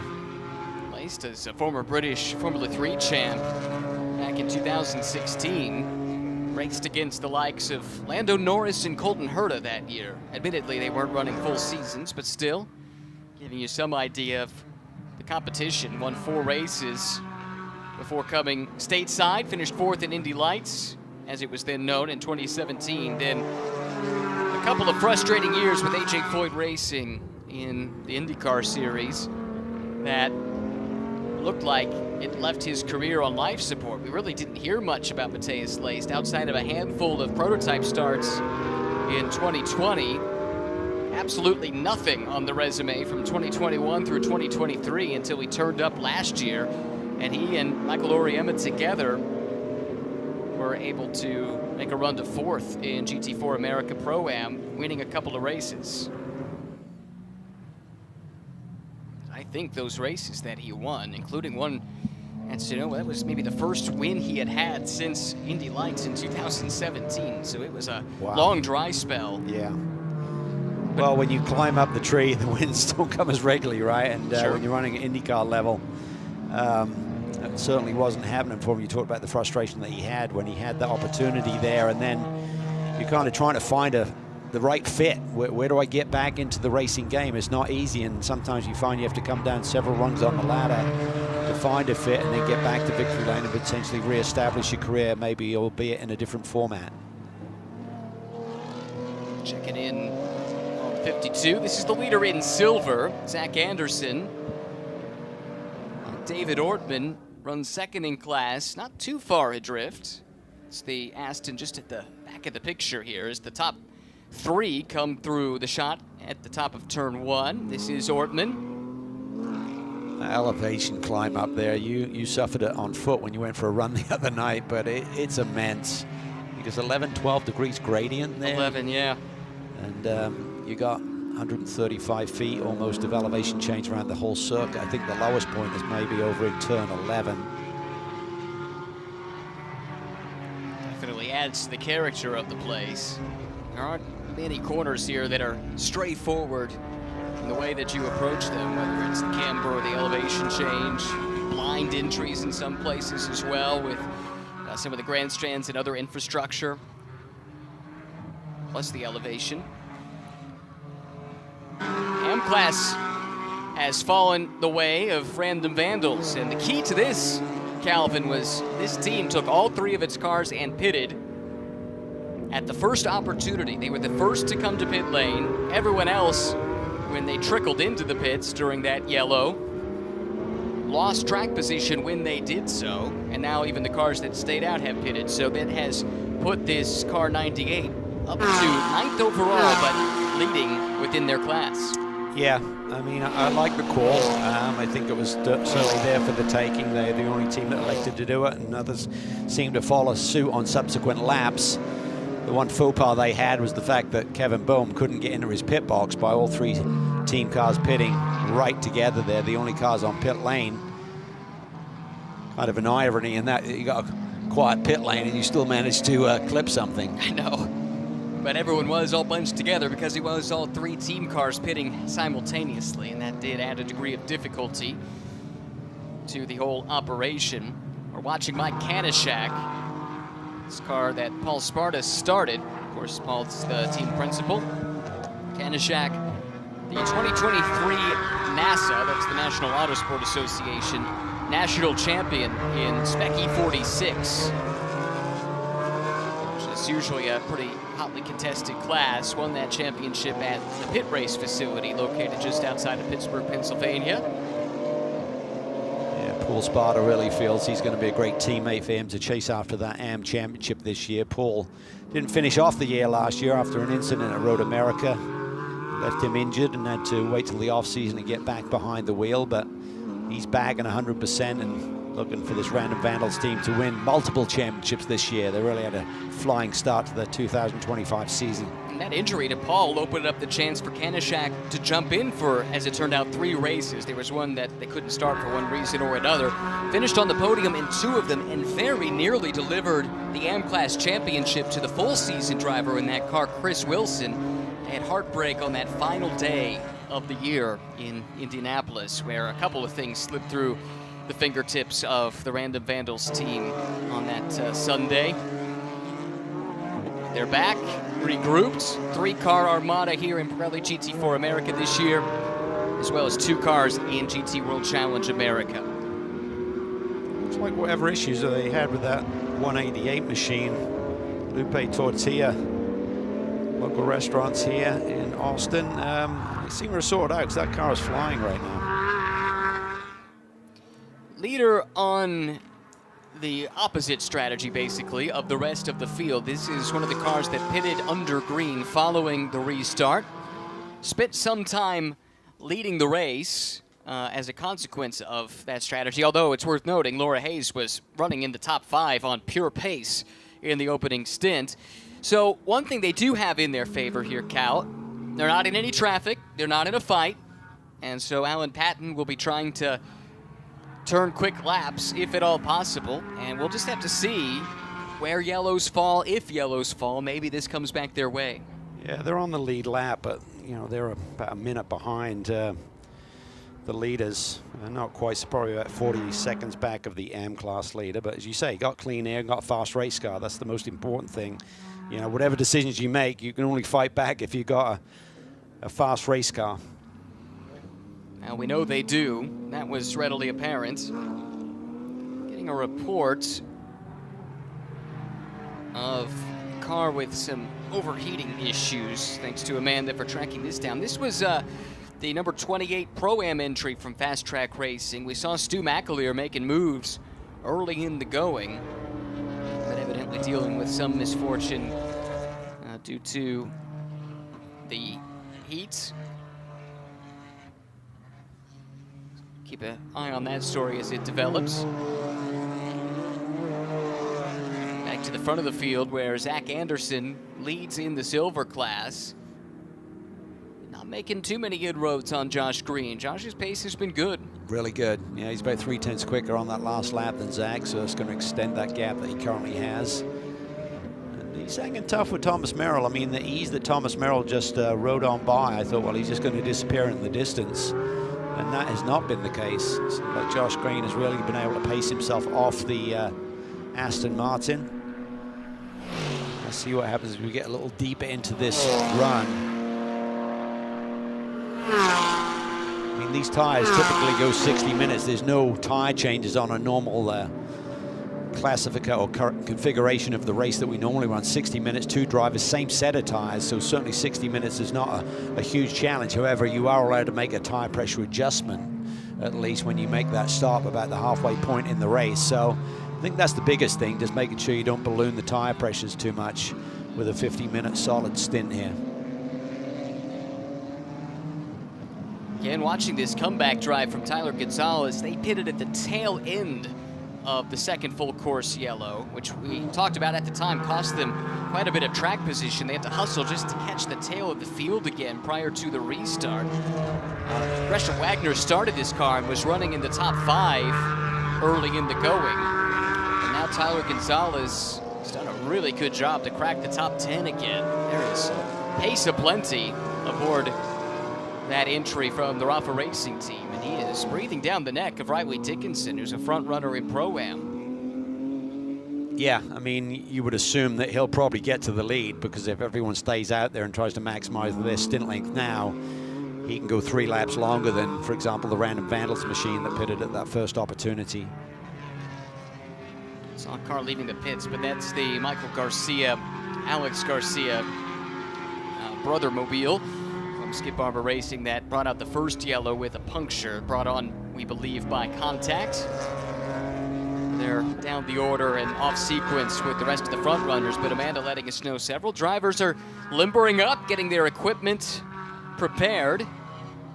Might be approaching some pit stops here for the majority of the field. Gonzalez gets a great run on Dickinson, who is hurried and harried here, drifts wide. That allows the Supra to the inside. Cars not in the same class, of course, so Dickinson will have that in the back of his mind as he weighs up his options. Gonzalez is through. Yeah, and just looking at the clock again, I think we're probably about 3 or 4 minutes away of being able to make the earliest stop and get to the finish. With one further stop. With one further stop, correct. Yeah. Keep an eye out for that. Calvin, do some calculations for us as we watch Tyler Gonzalez now set sail, having made the pass on the Porsche. Everyone chasing this Aston, though. Today it might be.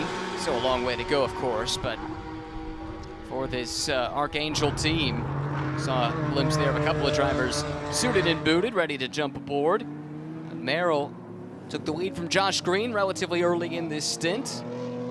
It's been managing about a 1 to 1.5 second gap ever since. Yeah, I think you're looking at about 43 and 40 seconds left in the race when you could come in and do 2 efficient stops to the finish. So obviously people are on top of that. You're basically what we call back timing the race, stopping at the earliest possible time. The other advantage you would have, should there be a yellow, and you've already got your pit stop done, pit lane will close if the safety car is released. So suddenly you can get your stop done, catch up with the pack. Everyone's got to wait for pits to open, and then you will obviously cycle back to the front. So there are some advantages by pitting at the first opportunity. The one downside to all of this, if there's any tire deg, you're going to have a much longer stint to finish the race when you may need the sharpest race car that you can have. Lap traffic for the leader. The good news, though, by that final stint, the temperature will have dropped as we're racing into the sunset, and the track has taken a lot of rubber throughout the day today. So it should be as easy on tires as it's going to be, let's put it that way, at this stage in the race weekend. Maybe you can live with a little tire degradation on a long final stint if necessary, in order to put yourself in the best position strategically.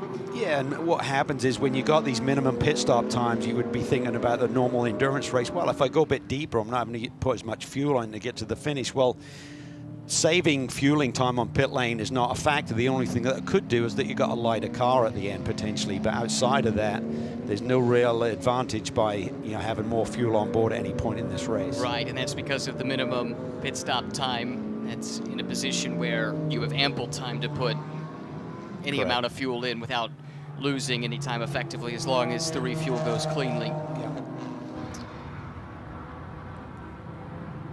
Leaders relatively easily get past the Sam Owen driven McLaren. That's shown down in 23rd overall.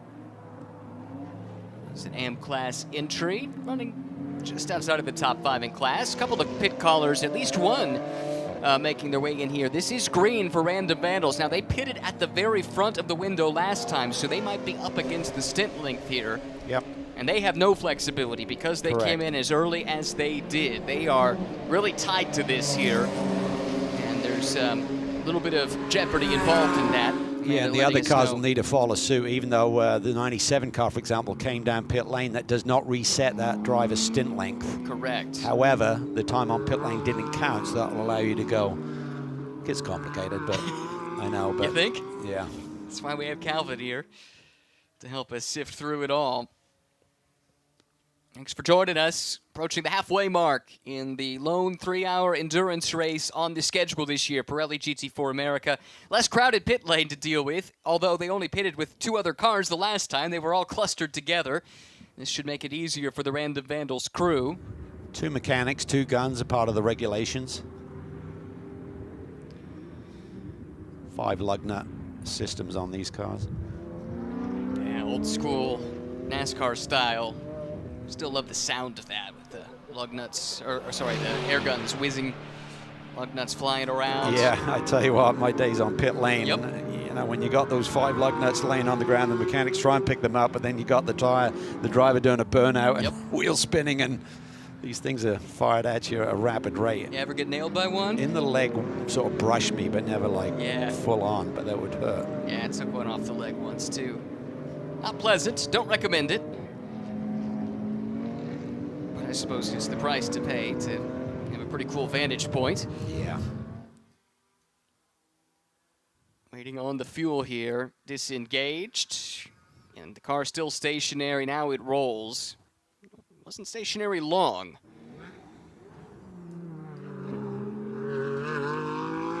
Out of the pits with Sam Craven now aboard, and he cycles through down in 20th. Fortunately, we're seeing cumulative pit time. Nope, we're not. Was that a long stop? I think it was a long stop. I don't think a cumulative would be No, 3 you're minutes right. plus. Yeah. Yeah, it did seem like there was a delay. 95 seconds is the target. That was shade over 2 120, minutes. Huh. We'll see if Amanda can get to the bottom of that one. We're waiting on fuel, so I don't know if they had a fuel flow issue or it wasn't flowing when they thought they'd connected it. Tires and everything were done. Driver change obviously done easily in that time, so. Yeah, fuel flow issue, Amanda says. Team's taking a look at the rig. Okay. I assume they've got 3 different rigs for their 3 cars. Yeah, you would figure that based on they all came in together on that early round of stops. True. And with the boxed-in strategy, there's no way you could afford to run this race and be compromised that way. Yeah, and Amanda confirms. Here's Charlie Postins. Strong run here in this stint. Also see Heart of Racing, as well as the 98s. Kanishak giving way to Sparta. Fight here as Gonzalez has run down Mateus Laced and made quick work of the Brazilian, up a spot to 4th. Yeah, getting back to that Random Vandal story, which we've been talking about. Ooh, was that a little bump there? Might have Did he been. just get twitchy under braking? Not sure if he took a nudge from Mateus or not. But yeah, the 97 cars, we said that roll down pit lane does not count against the stint length, so I think 97's got to be in here pretty soon as well. Wow. That's why it was so easy. Rear of that Porsche swinging like a pendulum. Sorry, it was for 5th, not for 4th overall, as Gonzalez has gone through. Kanishak out, Sparta in. There's all those lug nuts on the ground like you talked about. Our racing team picking them up. And here comes Sparta now out of the pits. That was right where they wanted to be, 96, nearly 97 seconds, so a couple of seconds buffer.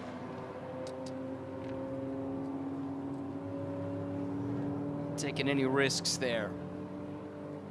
This could be a good day for them if the strategy falls their way. Little traffic with cars coming out of the pits at an inopportune place there for the overall leader, Thomas Merrill. Behind him, Anderson is pitted from 2nd. Ortman has pitted from 3rd. McQuarrie stays out. Gonzalez stays out. Laced and Dickinson now roll down the pit lane as well.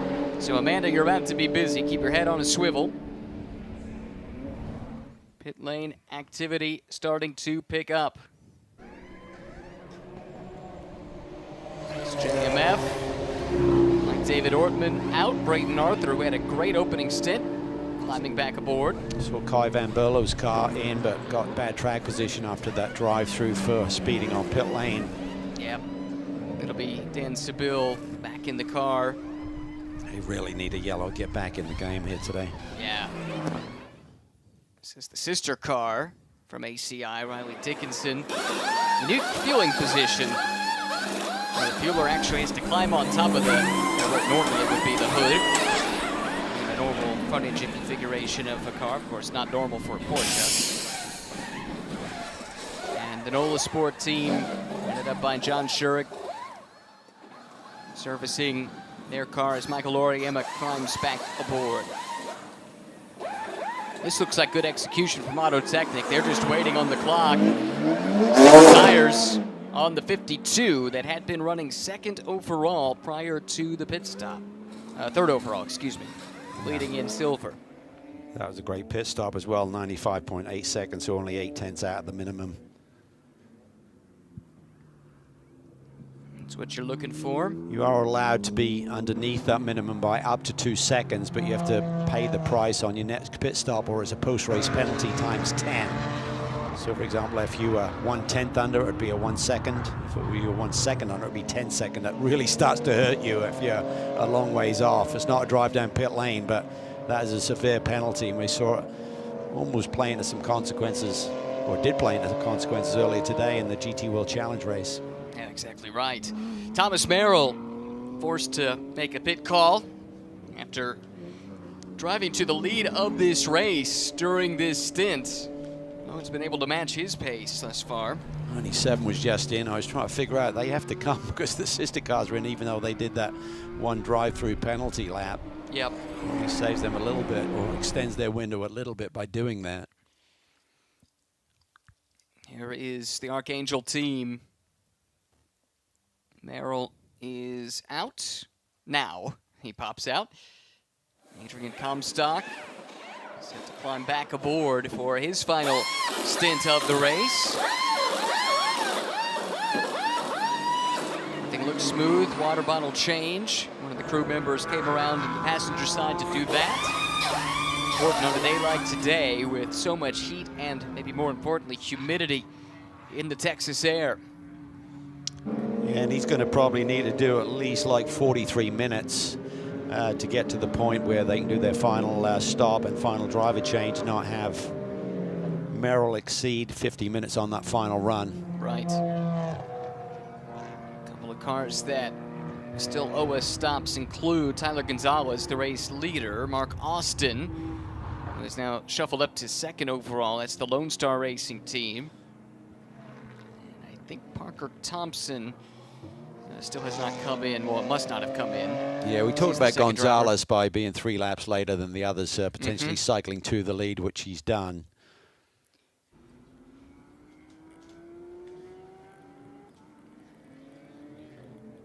Here we go. Another blend situation here. 52 coming through. That was Zach Anderson before. It's now Colin Garrett. Come around the Archangel car that had been leading, so maybe a slow stop for them. Look here. Yeah, it is a slow stop. 15 seconds or so. Yeah, I'm not sure what went amiss there. Possibly the driver change. Looked pretty tight on the wall, like struggling to get out of the car, maybe getting in. Maybe a stall leaving the pit box. That does happen sometimes. Yeah, so I think once we see all these last few cars that have to hit pit lane, including this one, that we might even see Colin Garrett cycle to the front. Yeah, I think you might be right. And there's a couple of cars that are off sequence even further, having not pitted under the yellow. Although I think Garrett actually has overhauled most, if not all of those to this point. In the meantime, Gresham Wagner, no, it's still Tyler Gonzalez, excuse me, going around the NOLA Sport car of Oriema. These cars on different sequences here, with the Supra still needing to pit here in this second sequence. He's caught a little bit of traffic here in the form of Anthony Gerasi. This is going to bunch him up, not what he needs. It's part of the in and out lap pit cycle, but he does clear him after having to pause for just a brief moment. Speaking of pauses, we'll do that and check in the pits with Amanda now. Hey guys, yeah, sitting over by Random Vandals still. I just saw one of the team members call a pit official over and said that 97 has gone over on their stint time. Can we serve the penalty now? So they are asking race control to review that so they can knock this out early if possible. Yeah, I was curious. I kept seeing the 97 stay out there. I'm like, this is not making sense based on the other two cars having to hit pit lane. And I said his stint could only be extended by the amount of time it took to be on pit lane. We were told it was going to be 41 seconds, but it was actually more like about 38 seconds in reality from pit in to pit out, looking at the timing and scoring line. So not sure how they missed that from a strategy standpoint. Uncharacteristic day for that side of the garage for Random Vandals. That's a championship contender. Kevin Bowman, Kenton Cook. We're going to have to dig out of this one now with just over an hour and a half to go. It appears that once everything is cycled through, 52 is likely to come out as the overall leader. That's Colin Garrett now. In the car Zach Anderson had been driving. James Walker Jr. should cycle through to the Pro-Am lead. Here comes the Thunder Bunny team. Go to work in the pits, and maybe the star of the opening stint, Laura Hayes, will get back aboard. Quick clarification on stint length violations. If it's between 1 second and 5 minutes, is a drive-through penalty. Anything more and longer, it's a stop plus a time penalty. Okay. But for the championship leaders, not a great day so far. No. And as we talked about at the very top of the show, Calvin, mistakes are amplified here. This is a double points round. And so a bad result costs you effectively double. Yeah, and speeding on pit lane was the first one, right? It was hitting pit equipment. Hitting pit equipment was the first right, one. Yeah. Yep. So you just get out your rhythm a little bit. It's not been a perfect weekend for them out to switch cars. I'm sure that creates a little bit of consternation with the whole group. Overall leader is in. Papa Racing team working on the right sides here first, as you'd expect. Fuel going in. Gonzalez giving way to Gresham Wagner. Here comes Parker Thompson. Anthony McIntosh waiting to climb aboard for his second and final stint of the evening. Yeah, so this should cycle Colin Garrett to the front. Leader in silver, and James Walker Jr. having a nice strong run again on his home turf here, 7 seconds back. Penalty to another of the Random Vandals cars. This is 94. A front runner in Pro-Am. Josh Green had been driving it. It's Sam Craven in. They'll have to do a drive-through for a pit stop infraction. Meanwhile, here comes, as expected, Colin Garrett through to take the overall lead of the race. We watch the Supra coming out. This is potentially for position here. Let's see. And it is James Walker Jr. coming through. And Porsche's a lap down, so we don't need to worry about that. But all in all, this hasn't worked out terribly. They've had to work for it. They've had to execute.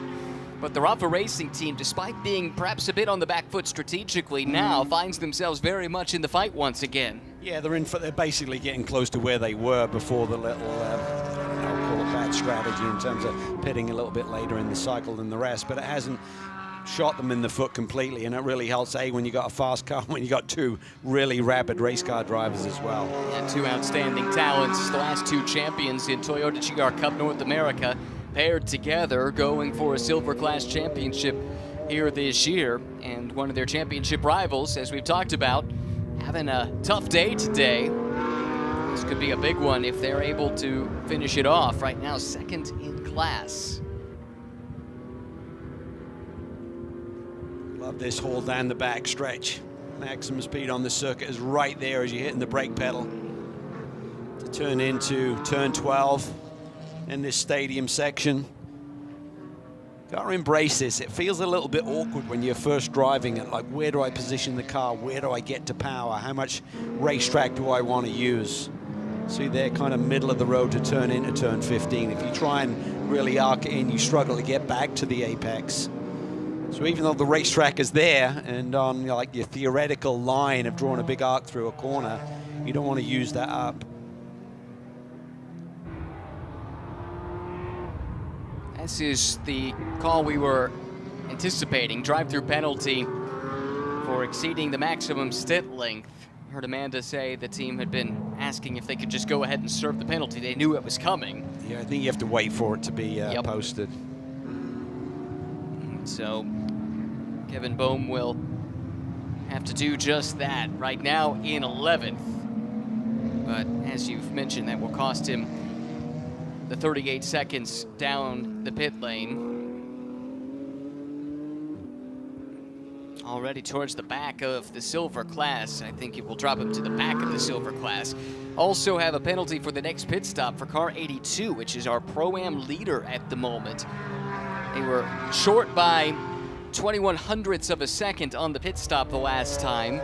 So multiplied by 10, that yields the 2 second and change time penalty for the final pit stop. Well, we talk about these teams getting used to the new regulations. There's certainly been a few issues so far today. For some of the teams, there's been enough meat on the bone in terms of the time on the clock to recover from that. What you don't need is penalties late in the going where you don't have that time to work with and try and get back into the game. Still have at least 3, possibly 4 cars that did not pit under the second yellow, and therefore can run a little longer here in this stint. I know Mark Miller, for instance, shown in 5th. That car slightly off sequence because they've only made the 1 pit stop. There are a couple others, I believe, out of position as well for the same reason. By and large, we've seen this strategy shuffle itself out, and at the end of it, it's Colin Garrett leading James Walker Jr., who has the Danny Dashelski-driven car that is multiple laps down in 28th. He stopped, if you recall, after a spin early in the race and has since rejoined, but significantly delayed, about 11 laps, I think, behind the overall leader. Right now, just trying to log some laps. Yeah, and those other cars should be in within the next 5 to 10 minutes max, maybe probably 5 to 8 minute window of this stint before they need to hit pit lane. Bohm has served his penalty. That did drop him effectively, more or less, to the bottom of the silver class, the exception being the Dashelski car I mentioned earlier. Several laps behind. He's got some work to do, but sure does. We know that Kevin Bohm and Kenton Cook can perform miracles at times. It's damage limitation, I think, with the championship leaders. They just got to make best what they can of the rest of the day here. Yeah, Kenton's thinking about championships in 2 series. He's the points leader coming in, both in GT World Challenge America as well as here in GT4 America. Had the win earlier today to extend that lead in GT World Challenge. And talking about damage limitation, that car lost its qualifying times. He had to come from last. Well, he's about to do the same, maybe. I know. History may not repeat itself, but as Winston Churchill said, it does sometimes rhyme. That's what they'll be hoping for. James Walker Jr. doing a really solid job here today. He loves working with Tyler McQuarrie. Just been a great fit, great chemistry between those two. And they've been paired up together for at least 3 years, 4 years, something like that at this stage. Lots of wins, runs at a championship over the years. Really good team behind them as well. He has a pretty amusing blog that he puts out post-race. It's and, true. He has an interesting take on things. Quite the character. Yeah. Runner-up in the Pro-Am class as recently as 2023. Over the last few seasons, Walker Jr. and McQuarrie have racked up quite a few wins, 5 over the past 2 years. Walker started in TCR, didn't he, with Reese? You are correct, yes. First saw him in our paddock. Yep, it was in an Alfa Romeo Giulietta TCR back in 2019. Finished 4th in that championship that year. Engineered by Rick Mayer, I believe, of Reese fame. Yeah, he is definitely a legend. Yeah. Made the jump up to the GT4 ranks the following year and immediately was 3rd in the championship. He was paired that year with Bill Auberlen. With Bimmerworld, right? That's right. And he's been with Bimmerworld ever since. The only thing that's changed is who he's driven with. He's been with Tyler McQuarrie now. This is the 3rd straight season. Yeah, we talk about guys like James Safronis and the GMG group, just always thinking about the customers first. James Clay does a similar job at BIM World as well. Absolutely, and more on that in a second. First, we watched Gresham Wagner put the pass on James Walker Jr., so the comeback nearly complete for the Rafa Racing team. That has them second on the road, and now the only car ahead of them is the car they're chasing for the class lead. Colin Garrett has brought that BMW to the fore. But I think you're exactly right. James Clay and that Bimmer World team, stalwarts in this series, or in this paddock really, going back a long way. James, a really solid driver in his own right, but focused as well on the customer experience for all the drivers he brings through his gates. Yeah, and that's tough. I mean, he's really busy. He's got super successful business, so he's on the road a lot, flying all over the globe to keep his business going. Then he's got some great people. That's the real key to be able to run an operation like that. You got to have good key people underneath you as well who can hold the reins when you're not there. Out of Dublin, Virginia, Bimmer World Racing, founded in 1997 as a supplier of used BMW parts, and it's become so much more in the subsequent decades. Another really good BMW prep shop, Autotechnic, from up in the Northeast. Whew. Colin Garrett hustling that car. He knows Gresham Wagner is coming. So we look at our race vision powered by AWS, and the Mercedes, Jason Golden matching Adrian Comstock. Might have been Thomas Merrill who set the speed there, but in the Aston, 152 mile per hour top speeds in these GT4 cars. That's not a far cry from what the GT3s were running earlier today. That's right. I think they're like 164, 165. So yeah, they're very close, and they can certainly hustle through these corners as well. What's nice about the GT4 cars, they're not so aero dependent, so that allows for really close action. You're not losing so much air to the nose of the car when you're following closely behind, so makes for just great racing. Cars that Otis a pit stop are making them currently. Mark Miller and Tim Savage, both shown in the pit lane. So the order you're looking at reflects basically the running order on this strategy, at least. Curious to see what Rafa Racing do, for example. Yes, they could stay out a little bit longer, but particularly when you're getting to the end of the race, you're very much in the danger zone. Should you elect to stay out and there is a yellow, that can really turn your race upside down. So I really feel you almost got to follow suit of the other cars that will have to pit 2 or 3 laps sooner than you on that final stop of the day. Yeah, I see your point. Celia Haug pits from, he was 6th, I think, when he came into the pit lane. That's the final car that owes a stop. They're very quietly having a solid day for Marco Polo Motorsports in Muellerized. Yeah, they were one of the teams, though, that, you know, maximized that first stint, almost 50 minutes, right? They did. So things will need to break their way in order for that to pan out, but all in all, decent recovery. Not quite what Wagner and Gonzalez did, but something similar. As we see side-by-side action, McLaren on BMW here. Is that Michael Cooper back in?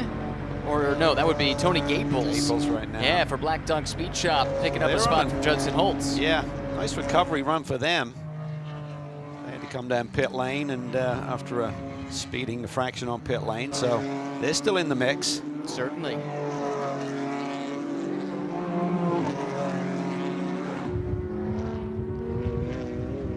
Michael's got a lot of experience with this car as well, running in a couple of championships here in North America, so that will certainly aid their course in terms of fast-tracking the development of that car for Black Dog. Yes. And pass, by the way, put Gaples up to 12th in the overall order, running in the Pro-Am class, of course.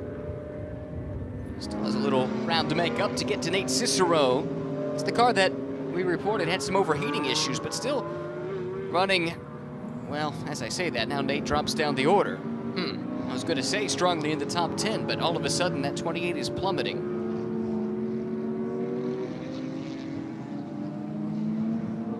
Have to see if we can figure out what might be causing that. But maybe what Amanda forecasted with the overheating issues have reared up again. They just hit pit lane, didn't they? They're not shown as in the pits. They've only got one on the board, though, so I think their time is up in terms of making that stop. Huh, okay. Curious. well, it'll all come out in the wash, I suppose. We look here at James Walker Jr., who has been caught by Braden Arthur. Arthur, in turn, is dragging along Guy Van Berlo, I think. No, it's Danny Dushelski. One of the two delayed Porsches running down in the bottom of the order. So not a factor in this fight, but it's taken a while. That first yellow really kind of threw the cat amongst the pigeons in terms of what all of the teams elected to do, but it's taken over an hour for things to re-establish themselves in terms of cars that have really shown a lot of speed here this weekend, like this 4 car. yes. Sister car would have been right in the mix too, but they had a penalty. They, if you remember, serviced outside of their pit box during that first pit stop. Haven't fully been able to recover from that. Talking about JMF Motorsports. Yeah, and the gap that they're behind their teammates is about the time it takes to come down pit lane, so I think they'd be exactly where the 4 car of Arthur is right now without that roll down pit lane. You were pondering what Rafa Racing might do with Gresham Wagner here, and Amanda has checked in with Kevin Conway, who's overseeing that operation. Kevin letting her know they're planning to run Gresham the full 50 minutes. Leaves them in jeopardy should a yellow come out. Yeah, I don't really see the huge advantage in that, you know what I mean, because you got fresh tires to go on, so typically, you know, the undercut shouldn't be an issue. Yeah, you got, I mean, there's pretty warm temperature out there. I'm sure you're getting the temperatures into the sweet spot within a lap or so. So I just think it's a bit of a risk. I mean, you know, would a yellow happen in that 2 or 3 lap window? Probably not, but there's always a chance of it, and that would typically ruin your day. Oh, big move up the inside there That for was Braden super Arthur. deep. Yeah, but arrested the speed nicely. Yeah, or the ABS did anyway. Dushelski follows him through, but again, that 77 Porsche well down the order, having had some kind of a technical issue very early on. That cost them significant time. I haven't talked Braden Arthur yet. Get a chance to do it as we watch Wagner, who has been making inroads on Colin Garrett, but not much. Just tenths of a second here and there. It was over 8 seconds last time I checked in. It's down to 7.3. But as far as Arthur goes, Canadian driver from a racing family that's heavily involved in Formula V racing in the SCCA. It's a generational thing in the Arthur family. Paired up with Mike David Ortman, and the two of them have become fast friends, having not known one another until this program came together before Sonoma. I tell you what, I really like that JMF group. I mean, they've expanded in a big way this year. We've seen them in our paddock having so much success over the last 3 years, I think it's maybe 4 now, but expanded into TC. Obviously this year they got, you know, their first foray into GT3 racing, immediate success, and always had a strong GT4 program. But I like the group that they got. There just seems to be a really neat chemistry led by Danny Koch. Yes, team headed up by team owner John Farrow, who has done so much as well to help identify talent in need of an opportunity. Think about the names that they've brought into this team over the years and given them a platform to showcase their skills. Mackay Stevens is a great example of it, and this could be the next star that they've unlocked here in Braden Arthur. Let's hear more now from the pit lane with Amanda Busick. Yeah, you talk about the growing operation for JMF. I was talking to John Farrow earlier this week, and it logged my memory that I had to step up a couple steps to talk to him on his brand new pit box. So he was happy about the operation and how they're growing out, even on little things like that, logistically and helping the crew members. I do wanted to add this to the broadcast. You talk about Mackay Stevens, guys. He is suited up in his fire suit with a helmet, going over the walls for these pit stops, holding the fire bottle. That's awesome. Not a surprise at all. He's been a huge component of this team since they debuted. And while a lot of the focus for the Canadian team has been on bringing along Canadian drivers like Braden Arthur here, Mackay Stevens, who's from Chicago, has just been instrumental in this team's rapid ascent. Yeah, and he's so appreciative of the support and that he's got from from John, and I think he'll repay it in any way. The fact that he's out there when he could just be chilling, getting ready for another big race here tomorrow. No, he wants to be part of the team and help in any way, small way he can. And he's doing it right. I think he's really on the cusp of something great in this sport, because he is super talented. We've been so impressed with him, his racecraft, especially over the last few years, and his speed as well. Yeah. And now he's up at the top level of GT3 racing. I think that's going to get everyone's attention. But for a very minor pit lane infraction, the minimum time violation, effectively, they would have won today in GT World Challenge America, and it would have been their second win in just 3 GT3 starts ever as a team. Remarkable. Yeah, it truly is. Tony Gables has run down his next target. That is James Clay, not in the same class, but it's not too far up the road to Nate Cicero, who's now back in 10th. So maybe then some transponder issues were the culprit for the, at the time, assumed free fall down the order. That's great news for the 28 crew. Tony's on the charge, having a great run here. Another car that's exceeded that maximum stint time, that's 71. Oh, wow, that's Nikolai Elganian and Mads Siljehaug. Not sure they were on the right strategy anyway, but this will, in all likelihood, doom their run, because that penalty... As long as it's under 5 minutes, it's a drive-through, so right. It's not monstrous, but it's certainly not going to help the cause. No. They were one of the few teams who elected to really maximize that first stint length. I was going to say it's going to cost them a lap, but I'm actually not sure that's the Tony, case. Tony, that was tight. And you know James Clay never gives it up easy. You got to pick your poison here. Well, these two would know each other well. They have been part of the SRO paddock back to the World Challenge days for a really long time. I suspect they've squared off a time or two over the years. Gotta be thinking, though, about the things that really matter, and this is not a class battle. Is this a class battle, though? I wonder. That is Comstock and Neudorf. Yeah, so it's not a class battle, but it's certainly over position for P7.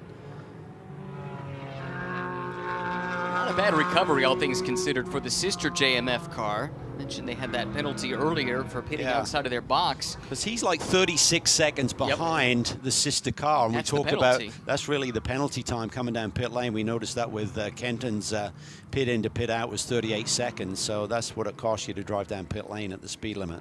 Yeah. So they need a bit of help. Yeah, okay, they got a fast race car and over an hour to go, but it's going to be tough to make up that ground. Another car exceeding the stint length.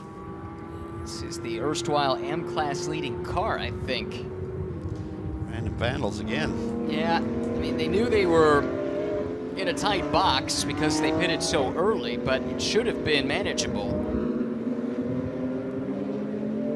Drive-through coming for Sparta and Kanishak. Car right now third in class, so this will drop them off the podium. Their other car still in contention. Just looking at the clock again, 69 minutes and a bit to go in this race. Earliest pit stop to get to the finish would essentially be at 51 minutes and 16 seconds remaining in this race. So not far away from that point. Yeah. Yep, that's the 50-minute maximum stint length plus the time spent in the pit lane, which doesn't count towards drive time. That's how we arrive at that number. Teams will be counting backwards from there, trying to get the plan in place. Cicero dives down to the inside. That was on Tyler Stone. That was for a class position in Pro-Am. Yeah, sure was. I think Cicero, an up-and-comer in his own right, as he's his co-driver, Stu McAleer, and if that name sounds familiar, it is the brother of Stephen McAleer. Yeah, I saw S. McAleer at some point in the weekend. I was like, I didn't know Stephen was in the field. And oh no, it's his brother. Haven't had a chance to meet Stu yet, but you know, Stephen, his brother, is proudly watching on. together a decent run. Again, dealt with some heating and cooling gremlins early in the race. So it was more about the cooling. But that seems to be behind them at this point. It's the 98. Yep, that's the penalty. Man, it looked like they had hit the jackpot strategically with that first pit stop under the second yellow. Just hasn't gone their way since then. What I don't understand is the timing of this penalty. That must have been under consideration for a long time, because to have exceeded that was a long time ago. Right. Are you with me? Yes. Because they were one of the first to come in, so maybe it was tight and they were just making sure they got the math correct.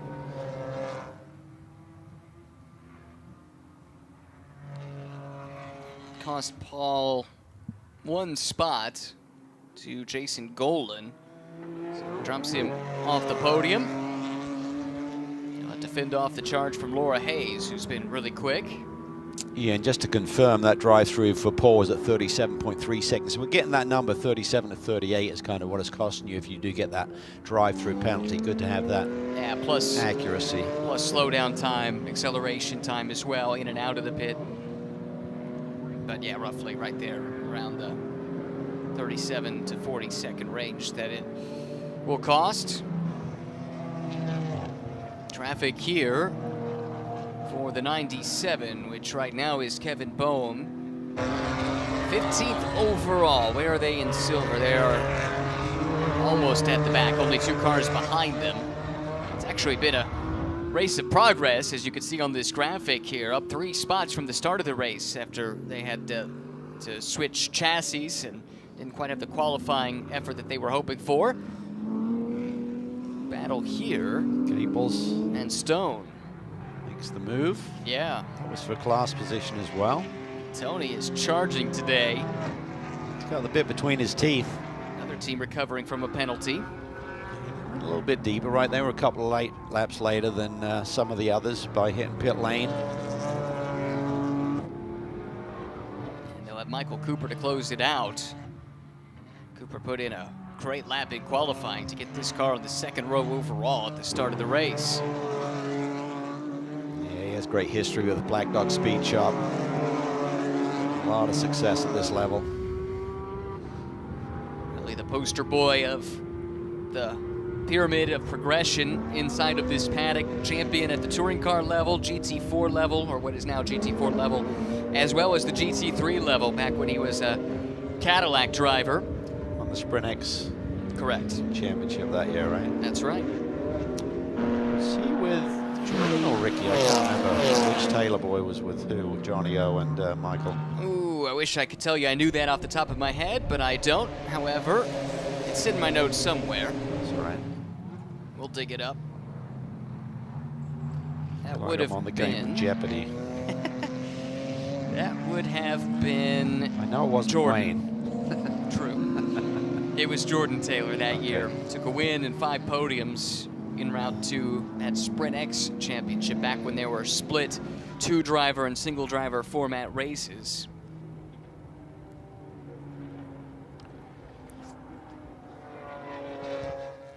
Actually was 3rd in the Sprint Championship that year too, with a couple more wins. Christian Wagner has got the hammer down. He just took over a second out of the gap to the lead here, so now sits probably about 2.5 seconds back of the lead and on the charge here. Getting close to crunch time in the pits, which means it's a good time to check in now with Amanda once more. We're taking a look at the leader in Colin Garrett, and we'll still keep an eye on what the Rafa Racing team will decide to do at their pit stop. But I was catching up with Zach Anderson about this race last year for them. They had a brake leak issue that affected them early in the race. They were able to catch a P4 finish for this Lone Star 3-hour, but last year this race was the 5th race of the season in Pirelli GT4. This year it is the 3rd race of the season, but Zach Anderson could not stress enough this race with the double points matters so much for a championship hunt. And though the 97 BMW is struggling today, they come in here as points leaders. Zach Anderson said, we don't want to see that for our competitors, but you hope to make good on it when it happens. Really good point, and they're doing that right now, leading the class while their likely season-long rivals are languishing. Yeah, because they're running in 6, which is normally 8 points. They get 16, and there's 50 points for the win, so. But Gresham Wagner has come alive here in the last 10 minutes or so. What was once a 7.2 second lead, the last time we checked in on it, has largely disappeared. This is first and second BMW coming under the Pirelli gantry, and just behind is Wagner in that Supra for the Rafa Racing team. Yeah, and the team has told Amanda that they're going to stay out and maximize this 50-minute stint, and he can go 7 minutes longer than Colin Garrett can in terms of stint length. How about that car control? Well, guys just amazed me. I haven't really called many of his races up until this year, but just an amazing young talent, great racer. TC America champion in 2022, GR Cup champion last year, and a 2-time MX5 Cup champ, including last year. Won his first in 2021. He is something else. It's a remarkable story of perseverance as well. Had to take a multi-year hiatus from racing when he was younger, had really severe scoliosis that forced him to have major surgery. It basically solidified his spine into one continuous bone to try and deal with this. And he had to spend 2 months in the hospital recovering from what you would imagine would be a pretty significant operation, and has come back from that to have all this success. I didn't know that. That's an amazing story. And on top of it, he's a graduate from Christopher Newport University in his native Virginia, holding a degree in business administration with a minor in communications, so he can do a little bit of everything. Wow. I'm out of facts. That's pretty good. Okay, I take it back. I've got one more fact. All right. Last year in the classic Sebring 12-hour, got to drive a 1991 Mazda RX-7 GTO.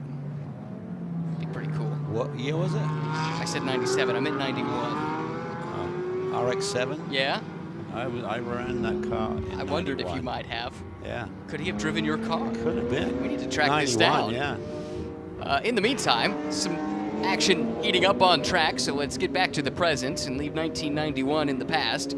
This is the recovery for the 94 here. Sam Craven, who has caught James Clay, the leader in AM, and he needs to make this pass to get to Tyler Stone in order to challenge for class position here. This is 3 different BMW prep shops all in one picture.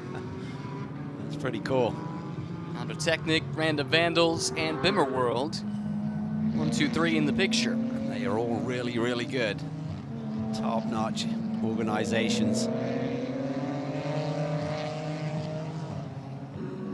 The BMWs have come a little bit stronger in race trim compared to qualifying. It didn't look like they were going to be a factor here. As we said, they swept all 3 classes last year, and right now they lead all 3 again, albeit with different Auto Technique lead in silver. You got Bimmer World in Pro-Am. Oh, and Bimmer World in Am as well with James Clay. About 4 laps away from maybe seeing that pit window effectively open. That was a late lunge there. Luckily, everyone was able to make it work. That looked like that could have ended in tears. Instead, Sam Craven settles back in line and sets off in pursuit of Tyler Stone once again. Ooh, that was late. Trouble is there. Yeah, you can see the rears locking up momentarily. That was a little bit ugly. Yep. Craven really deep on the brakes, got the ABS into action. It looked like there to arrest that speed. Yeah, that was fantastic. In a pass where you don't usually see one up against a car with similar pace, but Craven is through. That puts him into the top 10 overall. That was for 5th in the Pro-Am class. Yeah, Stone just didn't really get any acceleration off of turn 1 and allowed him to make that move on the plunge down the hill. You know that Clay's got to be careful. He's got that AM lead. Let's not forget what's happened so far this year, James. You got to keep your nose clean. but he's a racer deep down and he wants to go for it. Correction, because of the intermittent transponder issues for the 28. That actually was for 11th overall and 6th in class. Looking at the front of this field, this is the battle for the overall lead, the silver class lead. Gresham Wagner has tracked down and caught Colin Garrett. Yeah, really impressive run by the Rafa team. Get that car back in the mix. A couple of Virginians leading the field. Virginia may be better known for producing short track and stock car stars. In fact, both of these guys have a little circle track experience. Garrett has a lot. Former track champion at South Boston in his native Virginia. And Gresham Wagner raced in the MX5 Cup race at Martinsville on the oval last fall. But no ovals here at Circuit of the Americas. This is as technical as they come. They are both pushing really hard. There you can see that car's really rocking and rolling through the S's. Wagner now has the fastest lap of the race at 2:15.187. I believe it's him, not his teammate Gonzalez, who set that time. So he's been on the attack, and they got themselves very much in the game, having been on the back foot there for about an hour or so. Now, how much patience do you think we will see? We've got effectively a normal GT4 America race still to go. These two are on a slightly different sequence as well from a pit stop perspective. No reason to push the issue just yet. That said, Garrett is feeling the pressure, forced to go on the defensive here and tries to make Wagner go the long way around. Yeah, Wagner's car just looks really good right now. Very balanced. We talked about the Aston Martins earlier in the run, but that Toyota's looking really strong as well. BMW seems to hang on to a certain point, and then when the drivers really push it, suddenly gets that little hop there when they grip and release off some of these corners. And BMW didn't put a car in the top 9 on the starting grid, but now they lead this race. However, Colin Garrett has a lot of work to do if he's going to secure the win for the Auto Technic team. Gresham Wagner is there, lets the car slip out wide, filling up the mirrors of the race leader Colin Garrett with 55 minutes still on the clock, and we are approaching that pit window for the final round of pit stops, just a couple of laps away now. Yeah, and you'd have to feel if they're locked into extending this stint that for Wagner, he wants to save a little bit of tire to really go to town in terms of the overcut. If he likes to stay out when Garrett has to hit pit lane. Garrett, he's in some trouble here. Wagner so late on the brakes, rolls a lot of speed around the outside. Garrett, though, sweeps across the bow. However, the exit has left him vulnerable to attack. Wagner gets to the flank and accelerates away. Supra back in front of BMW here at Circuit of the Americas with 55 minutes to go. Yeah, just millimeter perfect there for Gresham Wagner. He's used to running in such close proximity with so many of these spec races that he's been running over the last 2 or 3 seasons, and he's used to that close competitive nature, and he timed that to perfection there on the exit of turn 1. Yeah, he's kind of known as a single make ace. I've always wondered what he could do if he got thrown an opportunity like this one, and thanks to Toyota Gazoo Racing North America as the reigning GR Cup champion, he graduates up to Pirelli GT4 America alongside the champion of the previous year, Tyler Gonzalez. And they look poised to mount a challenge on the championship in the silver class here in 2025. They really do. Looks like he's going to sort of like attack here. So he last pitted at 6:30.24, so he's probably got about 15 minutes or close to that he can hang out there, whereas Garrett has to come in 7 minutes earlier than that. Amanda does say, though, that Tyler Gonzalez is up on the wall with the helmet on, so at least they are ready if they elect to make that call. And as the leader, you'd think they'd want to cover off for that yellow. Yeah, I just think it's a mistake. Whether it turns into a mistake is really dependent on a yellow, but you're really pushing into what we call that danger zone where you're out there and the pits could be closed if a safety car is suddenly sent. Change of 4th place in silver as Neudorf has blitzed around Hannah Greenmeyer. Greenmeyer's not done, though. Drag race down the back stretch towards turn 12. The Hannahs are having a great run here today for Heart of Racing. Hannah Grisham, Hannah Greenmeyer, very much in the mix. Currently running top 5 in their class, top 6 overall. Just that one Pro-Am car of Walker in the top 5 cars that's not silver. Really quiet day, but they've executed when other teams have faltered. They've had decent pace to go with it. Greenmeyer, 25 years old, from Parker, Colorado, trying to hang with Jonathan Neudorf, the Canadian who just made the pass. Now starts to pull a bit of a gap. He's got some work to do if he's going to catch the rest of the silver class field, though, to get up onto the podium. They are quite a ways ahead. Just to reiterate, looking at that clock, we're about 1 minute and 15 seconds away from being able to make the pit stop, do a 95-second stop, and then 50 minutes for your final drive stint.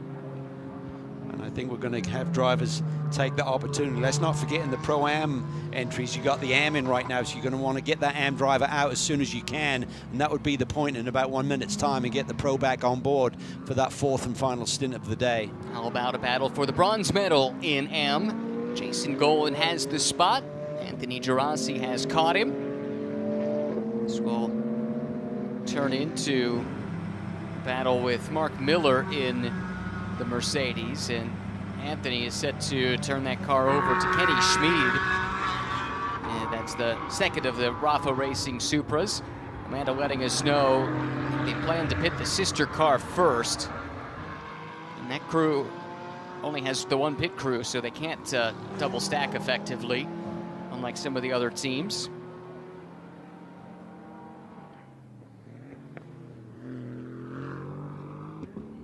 And we are right about there. Teams could like to make that call pretty much any second. We'll see who blinks first. Yep, I think we're going to see a lot of activity over the next couple of minutes. And I misspoke, it'll be this car that we're expecting to see first, the 72. Right.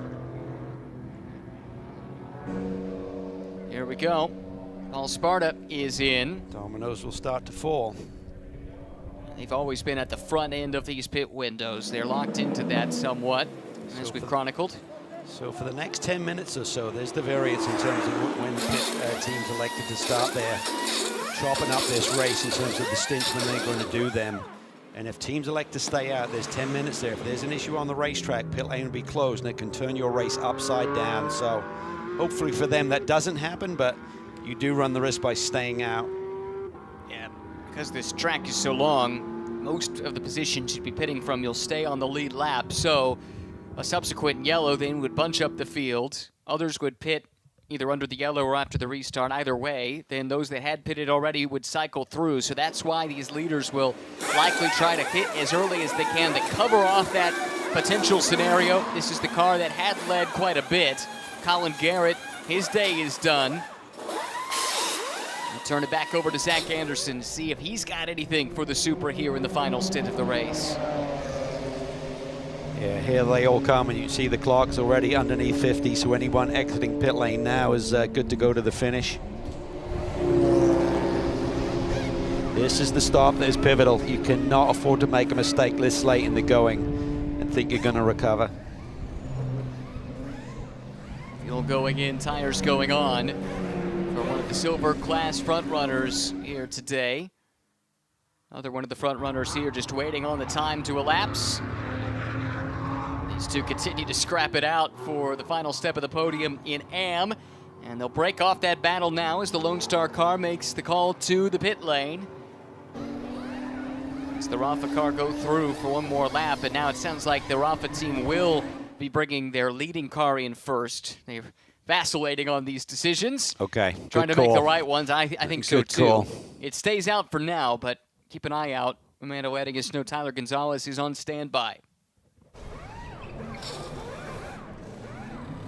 Black Dog car up on the jacks. It'll be Michael Cooper into the finish here.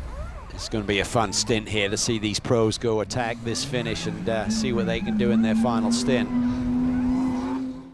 Just got to make sure the execution is right. Greenmeyer out of the pits. Now it's Grisham, excuse me. Yeah, it's good. 2 seconds outside the minimum, but that's okay. JMF was good. Slow stop. That was the last time, so never mind. Scratch that. Black Dog stop was 5 excellent. seconds out. Oh, you're right. Sorry, I misread that. Wrong line. So gave up a little bit of time in the pits. Here we go. Good call there by Rafa. Yep, leader is in. You just couldn't afford to play that game. You got the track position, you got the car, you got the speed, you got 4 fresh new Pirellis going on board. And Tyler Gonzalez, why would you risk? Right. Good recovery for the team. They've been on the back foot strategically, but they've had the pace to recover in a race that, since the first hour, has been remarkably clean, he says, with crossed fingers. Yeah, JMF there. Got Arthur in, so really great run for them. This is the leader of those that have pitted. It's all about where they cycle through. Can the Rafa team execute that pit stop? It could dictate the outcome here. Yeah, and then you got the in-lap for Gresham Wagner versus the out-lap here for Anderson. That could play into a little bit as well. This was not the smoothest of stops for this car. They were No. 4 seconds over the minimum, nearly 5. Already rolling is the 68 of Wagner. Yeah, that stopped it from being even close by giving up 4.7 seconds there on the stop. The Rafa team, it was perfection, right where they wanted to be. So they come back through into the lead. Here comes the Auto Technic car. They lost some ground in that cycle. Big time. You can see him at the top of the hill as Gonzalez is already heading down towards turn 3. So Gonzalez now with a healthy advantage over second place Zach Anderson. There he is, trying to get up to speed as quickly as possible. Now this is the car that we think will cycle into third in Silver, and it's now the ace, Mike David Ortman. Can't wait to see what he can do here for the final 46 minutes. Yeah, so for Zach Anderson, they left 3.5 seconds on the table there compared to their competitors there from Rafa Racing on that pit stop. That's too big a gap to give up. Pit stop for JMF, as mentioned, was really good. Still potentially a big day. Could still be, even if they finish second, that would be 18 times 2, so 36 versus 16 points at the moment for Kevin Bowen. So still a 20-point swing. Sister car in for Rafa. Kenny Schmid for the final 45 minutes here. I love that name. Schmid? Kenny Schmid. Yeah. I like it. No arguments for me. Not quite as good as Ryan Marine, but it's good. You can't have it all, you know. All right. Final stanza here at Circuit of the Americas. Oh, that was a late lunge. Yeah, you got a lot of cars coming out on cold tires, relatively speaking. So there's going to be a bit of an overlap there in terms of who's got pace and who doesn't, depending on when you've made that pit stop. You're a bit of a sitting duck unless you get super aggressive and wide. This is the leader in M. Charlie Poston's now behind the wheel for the final stint of the day. The Brit, seeing if they can get their first win of the year and get their championship game back on track. It'll be a great time to do it with the double points. Yes, this has been a solid, clean outing. That's the kind of thing they need. After suffering the slings and arrows of outrageous fortune from time to time over the past year or so.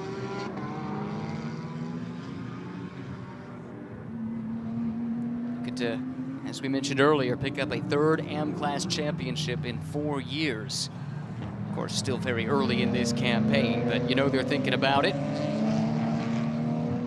In prime position to perhaps take home maximum points if they can keep it clean for the final 44 minutes and change. Pro-Am leaders from the Bimmer World stable. Now Tyler McQuarrie is aboard. Trying to repeat, won here last year. They like this one. James Walker Jr.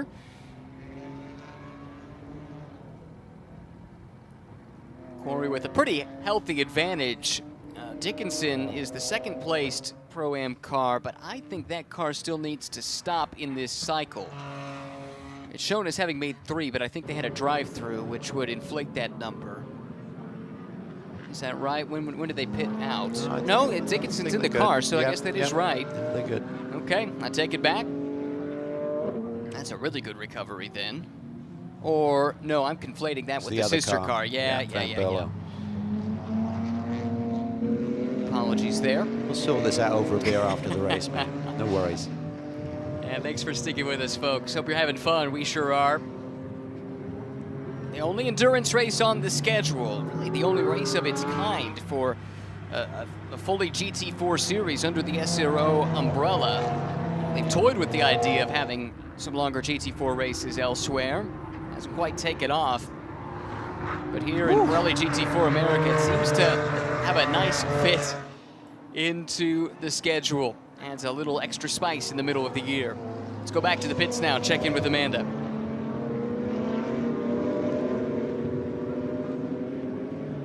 Auto Technic saying out loud, ooh, he is catching him. I did verify on the pit stop if there was an issue.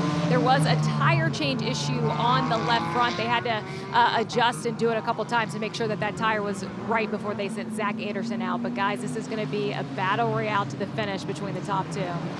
Yeah, I'm not sure if Gonzalez had traffic on that lap, Amanda, where the Auto Technique team said, yes, our man is catching him, because he was 1.3 seconds quicker than Gonzalez, as we see him slice through some traffic there and eating a lot of curb up through 19. It looked like to me that's not great news for the race car, even though there's only 40-odd minutes left in this race.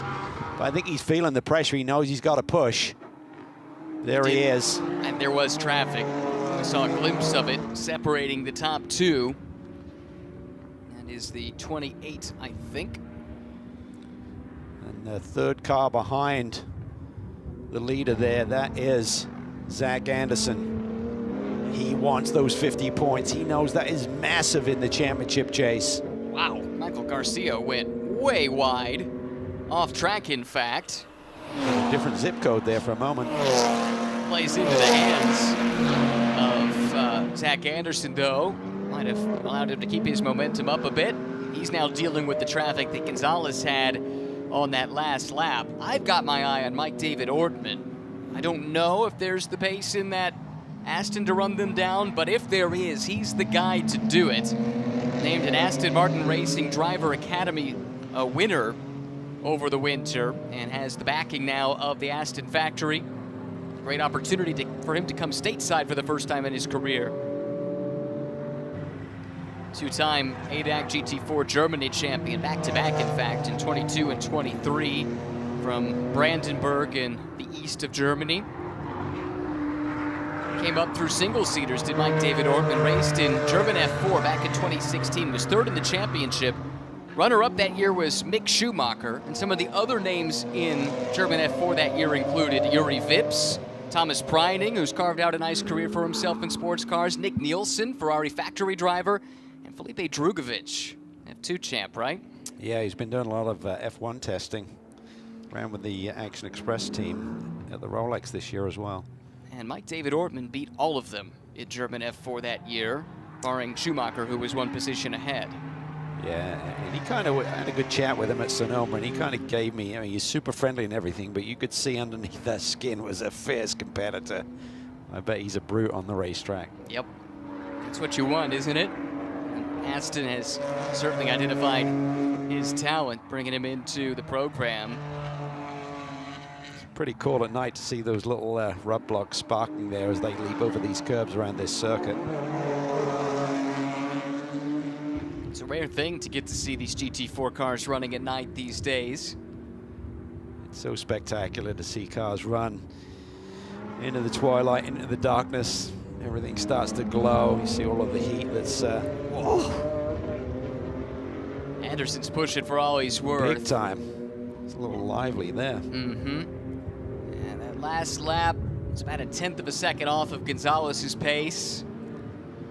Both of them not in any traffic. We'll see if there's any cooperation here between the two BMWs. Nope. Cicero's not interested in that. No.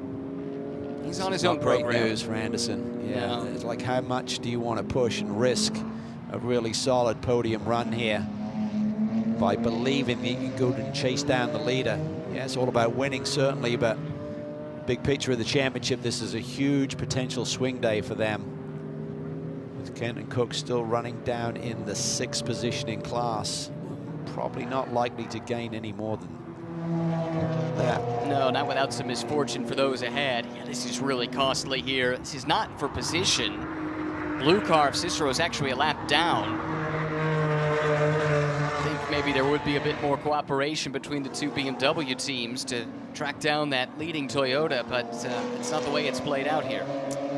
It isn't. And last lap across the stripe was a 15.6 for Gonzalez, 15.8 for, excuse me, 16.4 for Anderson. Mm-hmm. So that's an 0.8 second gap where he's fighting this traffic. So I think there was hope there, and I think the team certainly got on the radio and gave Zach a shout saying, you're catching him, keep pushing. But I think the reality is Gonzalez was in traffic, and now he's demonstrating the true pace that he has in that race car. Early front runner is blue Toyota Supra. It's disappeared from contention, but Parker Thompson's trying to change that here. He has caught Matt Million. This is for position in Pro-Am. Down in the minor points positions, admittedly, but every point important in the season-long championship. This is a big moment here for Matt Million early in his career to go up against an established name like Parker Thompson. Yeah, huge admirer of Parker Thompson, his skill set and how professional he is both in and out of the race car. Got a bright, bright future ahead of him. Wow. It's a rough ride. He's done that a few times, hasn't he? He has. You can really, you know, you can catch an A-arm bottom suspension link when you're bouncing over the curbs to that degree. He's just getting super frustrated here. You can understand it from both sides, of course. SRO's got his own job to do. He's certainly not honor bound to get out of the way by any stretch of the imagination. Penalty issued to 33. Oh, that's Black Dog Speed Shop. Another pit speed violation. No, it's a pit stop violation. Yeah. Excuse me. Wow. Ugh. What might have been for them. Yeah, it might be a tough dinner for those boys tonight to swallow. Yeah, very surprising from such a strong, established team, headed up by Ray Sorensen, who for many years was part of the famed Newman-Haas operation based out of Chicago, working on the crew when they were running Mario and Michael Andretti, Nigel Mansell for a couple of years in the IndyCar Series, or CART as it was known at the time. Some great stories that Ray can tell. Yeah, for a number of years he had some of those ex-Newman-Haas guys working on his GT4 stuff as well. Just such legendary faces that you saw for decades in the IndyCar pits. He still keeps his eye on what happens at the Speedway as well in the month of May, and actually here in the month of April as well, with a couple of days of testing that took place earlier this week. That's the first thing Ray wanted to talk to me about here this weekend, because he knew I was out there for one of the test days on Wednesday. Yeah, he's got such a great personality. He's very serious about prepping cars and getting results, but takes the bumps, you know, on the chin and doesn't worry about it too much. Just dusts himself off and hey, regroup, move forward. Thompson has been able to make the pass on Matt Million, so that is for 11th overall. Is what, 6th or so in class, if I'm not mistaken, somewhere thereabouts. Gonna do some counting here. 1, 2, 3, He's fifth. 5, 5th. Okay, 5th and 6th. Swapping hands between Thompson and Million. For Mike again, or excuse me, for Matt Million. This is a big season. He caught the eye of BMW in the offseason, was named to the BMW M Racing Academy back in November. He's hoping to carve out a career in motorsport with the blessing of the brand. Taking a look at our top 3 in the various classes. Just got a glimpse of our overall leader and silver class leader, Tyler Gonzalez. Then to Zach Anderson, who has finally cleared Nate Cicero. Sits 4.5 seconds back of the leader right now. Yeah, that was costly, wasn't it? Yeah, but Gonzalez is still pushing out lap times in the 2:15 range, and I think he's just managing this race. And now we wait for the 3rd place driver, Mike David Ortman. Sits behind these two squabbling BMWs. What does 4 seconds look like? Ignore the first Aston to come through. It's this one right here. White, red, and black. Well, that's 8 seconds back of Anderson there. Yes. Yeah, sorry, not 4, 8. Oh boy, long day. And I'm out of Gresham Wagner facts, so bear with us here to the end. And here we go, leader in Pro-Am now.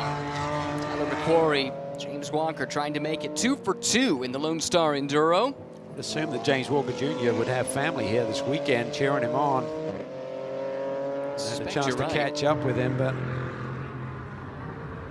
he is a Texan, one of several racing on home soil here.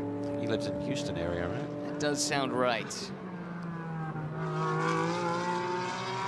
Riley Dickinson putting in a solid stint here to close things out, running 6th on the road, 2nd in the Pro-Am class. SRO Motorsports on a day in which the Porsche Cayman maybe didn't have the pace of some of the other marks. 2nd place points if he can hang on here. Give him the championship lead. They came in tied into this race, so give them the outright lead if they can finish in that position right now. But his job is not done. Thomas Merrill is closing in. Thomas was extremely fast in his first stint earlier on today. In fact, drove that car to the overall lead for a little brief moment in time. Here's the leader in AM, Charlie Poston's trying to close out the day. James Clay also has spent some time behind the wheel. They have a healthy margin within the AM class over Dave Ogburn right here. Bright yellow machine, that Lupe Tortilla sponsorship on the side. It's making me hungry. And the Lone Star on the top of that car as well. It's a Texas team, fast track racing, some drivers that now call Texas home. And then in 3rd, your favorite name in the paddock, Kenny Schmid, continuing to pedal away. Anthony Girassi did a really good job as well. That's the sister car to the overall leader. Maybe this is a more unheralded lineup in the AM class, but they've been stout this season, no question about it. Yeah, they have the championship lead based on a win and a runner-up finish at Sonoma. Had that bizarre situation where Girassi kind of missed the best part of half of the lap, but still got classified. I think they won when we had the checkered flag, right? But then post-race, they lost 40 seconds, which dropped them ultimately down to 2nd. Yes, but they would be perfect in terms of podiums on the year as they run. This would be their worst result of the season in 3rd place. Unfortunately, it's a double points event, so I guess this is not the one you want to have your worst result. But if your worst result is 3rd, you're doing something right. Trying to chase down those AM class runners includes Michael Kanishak, but also Mark Austin. And there are battles all around this racetrack. This is another one for position here. Kanishak 5th, Austin 6th. This is all about salvaging something on a day that has just not quite been as perfect as you would expect from a team that's usually as buttoned up as Random Vandals. Yeah, I think they've expanded so quickly. I think there's just a lot on their plate and a lot of details that they just need to gradually iron out, but they're a smart group. They've got some really good key personnel. They got the resources. Paul Sparta has given them everything that they need, but on the day when you run a bit ragged with various cars being campaigned, it's tough to tick all of the boxes, and then you got the curveball of this race, which is under different sort of set of template of rules. And they just got it a bit wrong. Mark Austin from nearby Buda, Texas, just on the outskirts of Austin proper. Oh, and a spin, or at least an off. Nate Cicero, a car that we had reported had some overheating issues early in the going. Had transponder issues intermittently as well. Makes you wonder if maybe there's something glitchy with the electronics, perhaps. Boy, this could really throw the cat amongst the pigeons in terms of a reset here. And that car is not in a great spot either. So a safety car, if it should be deployed. I think Brian Till told me the magic number is like 65 seconds to go through the full Control-Alt-Delete. He's watched various cars coming to life. He said, I've been burned so many times by going full course yellow and not giving the car and the driver the time to get reset. Well, that gives some urgency to these battles. If you can grab a position before the yellow and then get the field bunch back up, then you got to try and do it. That's what Mark Austin has done. Really nice up the hill into turn 1, getting around Kanishak. for position in their class. And a yellow then could bring him to the back bumper of his next target. Kevin Boehm there looking on. Tough day for him. Yeah, but he's thinking, yeah, we need a yellow badly. That would really compress the field and allow Kenton at least half a chance to go chase down a few more spots. Kenton's already come from the back to the front once today in GT World Challenge America. I need some help in order to do it again. Kanishak, whatever allowed Austin by, seemed to have been temporary because he is closed back in to that Mercedes-AMG GT4. News recently, by the way, out of Mercedes, that an Evo kit is coming for the Mercedes-AMG GT4. New cars will be kind of hard to come by until that Evo is produced. That car, a little long in the tooth, but still a potent weapon in the right hands. If you order one now, do you get the tariffs or not? I'm not going there, Calvin.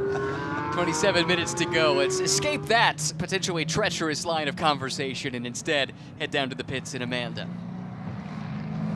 Well, I was walking down pit lane to go to Fast Track Racing. Stu Mackler was walking in the opposite direction, stopped at him and said, "What's going on?" There you go. There's that four-course yellow.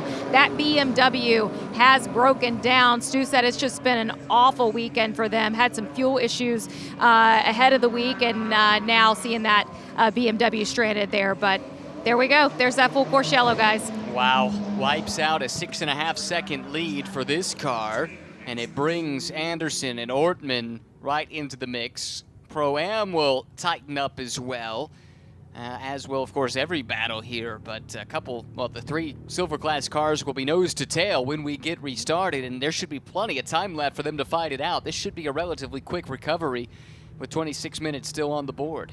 Yeah, it's going to be fun. Elbows will be out.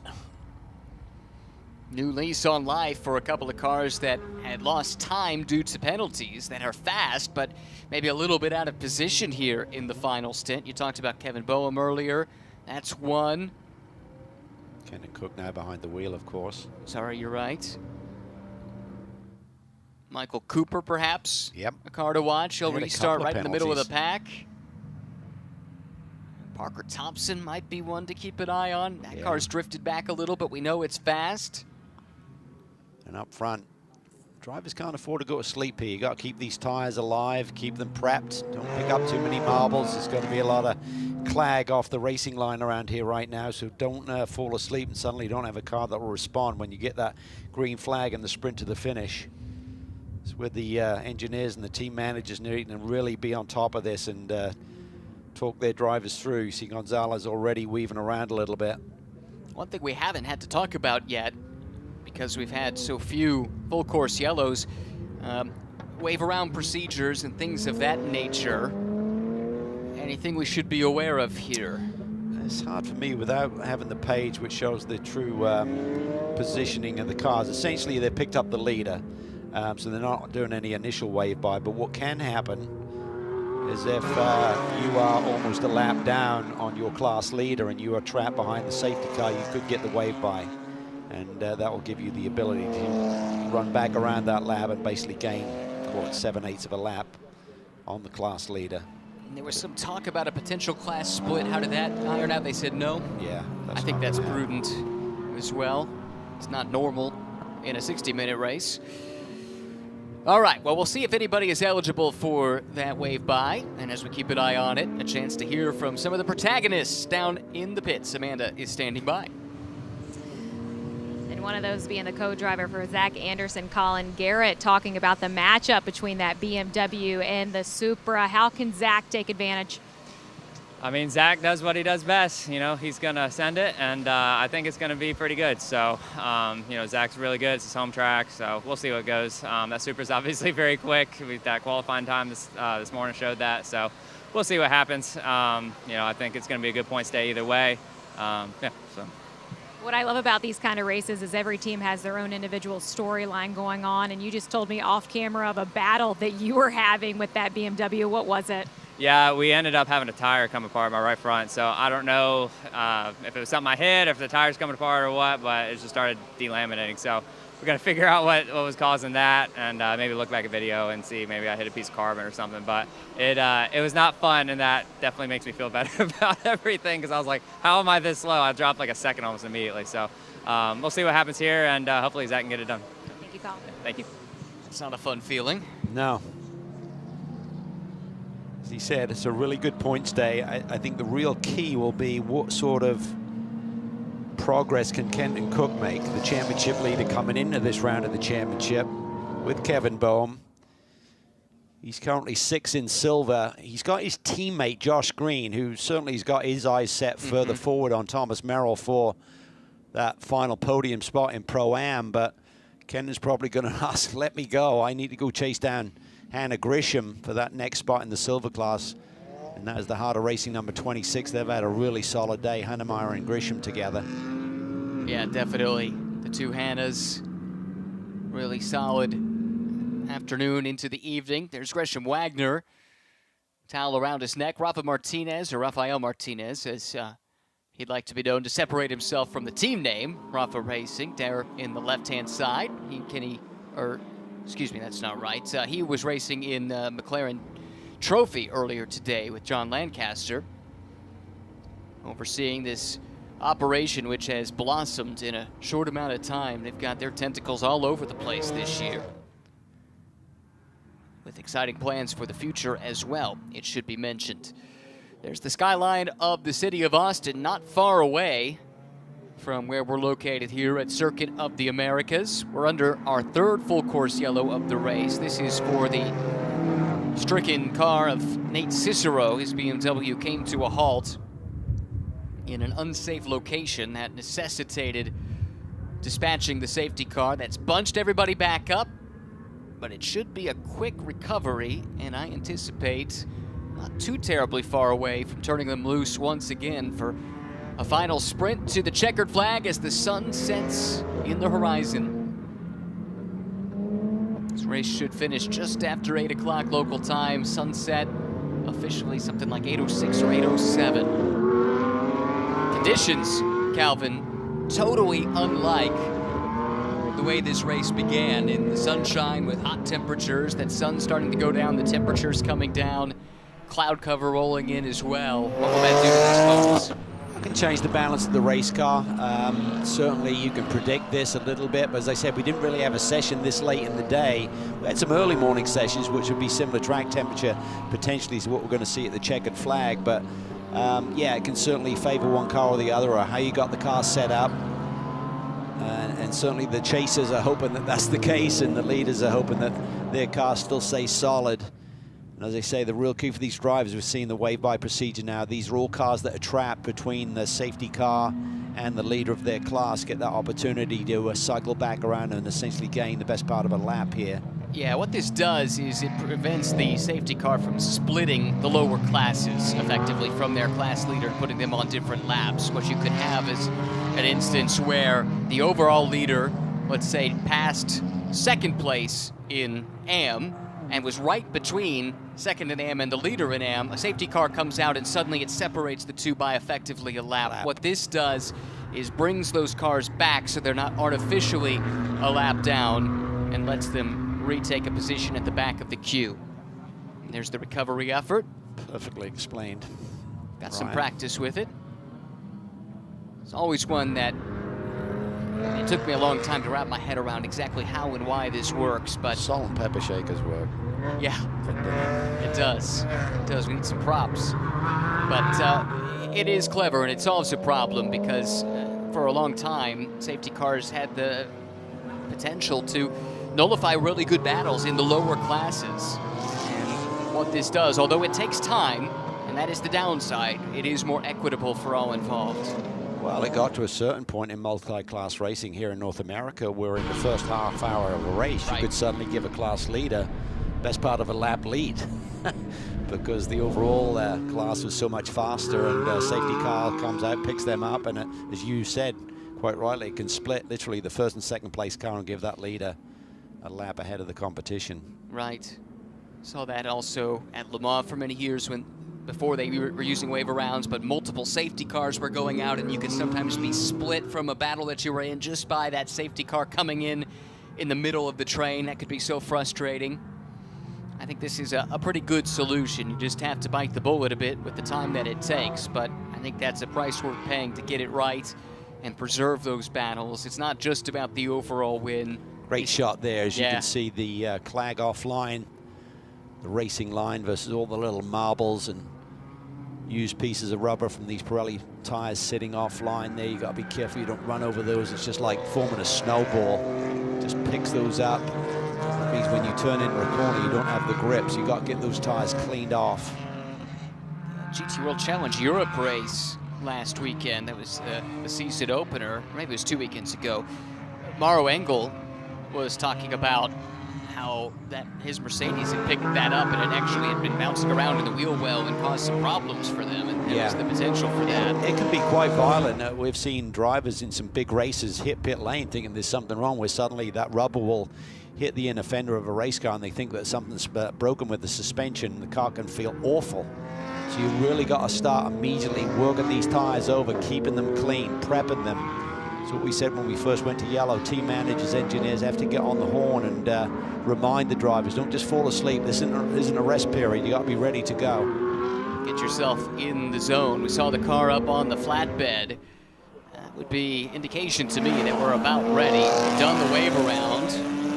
Those cars will need to make their way back in. Just saw out our window. The flatbed is in the pit lane with Cicero's car on it. So cleanup is done. Wave by is done. Now we await the word to turn them loose for one final run to the checkered flag. Yeah, this is going to be spectacular in more ways than one, as you can see. Getting to sunset, and this is where race cars look really, really cool into these brake zones. Everything's glowing. And it's also going to get spicy when these drivers want a little bit more here in the last 15 minutes or so. That man certainly does. Got a glimpse of Kitten Cook. How far can he recover? How much risk is he willing to take to do so with double points on the line? I think he has to. Yeah, he's unlikely to lose more than one spot, I suppose. Yeah, the risk versus reward is correct. Gonna go for it. The rest of the class either multiple laps down or out, barring Mads Siljehaug, who just got the wave by down in 21st. So not much to lose for Kitten Cook and potentially an awful lot to gain. The advantage if you get that wave by is that you're not going to get a hot lap, basically clean those tires off and prep them. So if you do make it back, you've got some sitting ducks sitting in front of you because you've got tires that are totally prepped versus girls that are trying to do their best here in terms of prepping them behind the safety car. Not sure why the Thunder Bunny car is shown as being in the pit lane. Alan Patton, the driver, we heard from Laura Hayes earlier. She was fantastic at the beginning of the race. She was the revelation at the start of the show. No question. Patton qualified that car top 4 overall, I think. I'm supposed to have the grid right in front of me, I can tell you. Maybe not quite that high, but it was 4th row inside, so 7th. So as a team, they really excelled, taking advantage of a track that seems to suit the Supra, but then backed it up in the first half of the race. Not sure what's happened to them here subsequently, but they've dropped out of contention, which is a shame given their strong run early on. Obviously no restart on that lap, so I think we're approaching the restart this time, if I had to guess. Jesse Webb's going to be up on the wheel. That 3 car's been on the back foot a little bit with that penalty. They've had very similar pace to the 4 car with Altman now behind the wheel of that machine. But just look at this list of drivers that are set to go here. These are all heavy hitters. Most of them have extensive race-winning experience at this level or higher, and they all know this is the chance. Yeah, key is surviving turn 1. Part of the Hannah operation there. Hannah Greenmeyer, Hannah Grisham. That's Hannah Greenmeyer, I believe. Yep. Watching on. Her car 5th in the silver class, top 10 overall. This is going to get feisty up into turn 1, let me tell you. Buckle up.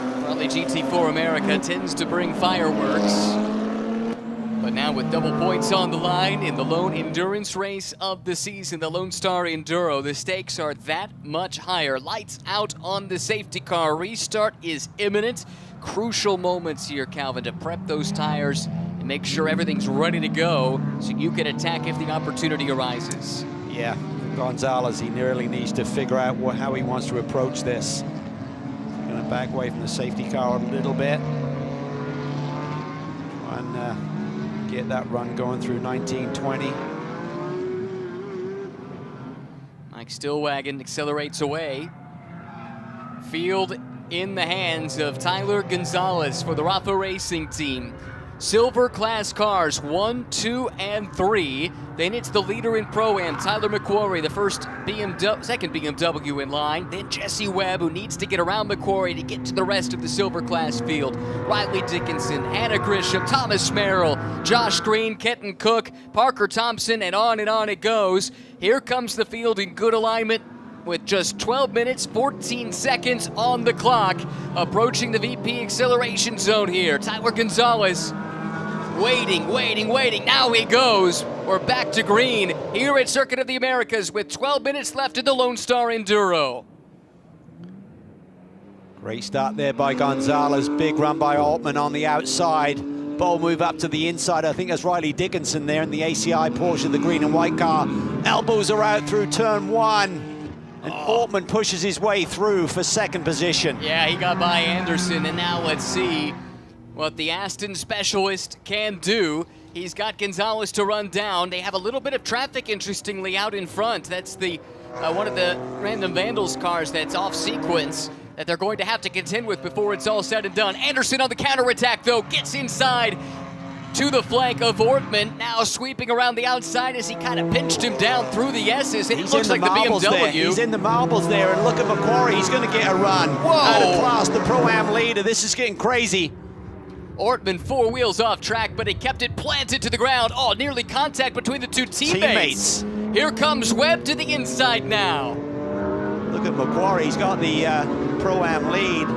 He knows that Riley Dickinson is pushing, so he's on the charge. That green and white Porsche is off, chasing after that BMW, leading that pack that we're looking at. Tyler Gonzalez, he's gone. He's putting his car a lap down here, but the lead is already 2.6 seconds ahead of this maelstrom, thundering down to turn 12. McQuarrie leading the way in the red BMW, sweeping across the nose of Dickinson. What a charge. Dickinson, though, needs to get that BMW. That's the fight for the lead in class. Yeah, and look at this. I think that is that Kenton Cook up there, yes, getting alongside right in the mix with Anderson. So Anderson's big payday in the points is going sideways in a hurry. Whoa. And Kenton just sends it down to the inside on Anderson. This has got championship implications right there. The two similar livery BMWs there in the middle of that Schramazel. Yeah, they've had some history, those two teams, over the last couple of seasons going for championships. This time they keep it clean.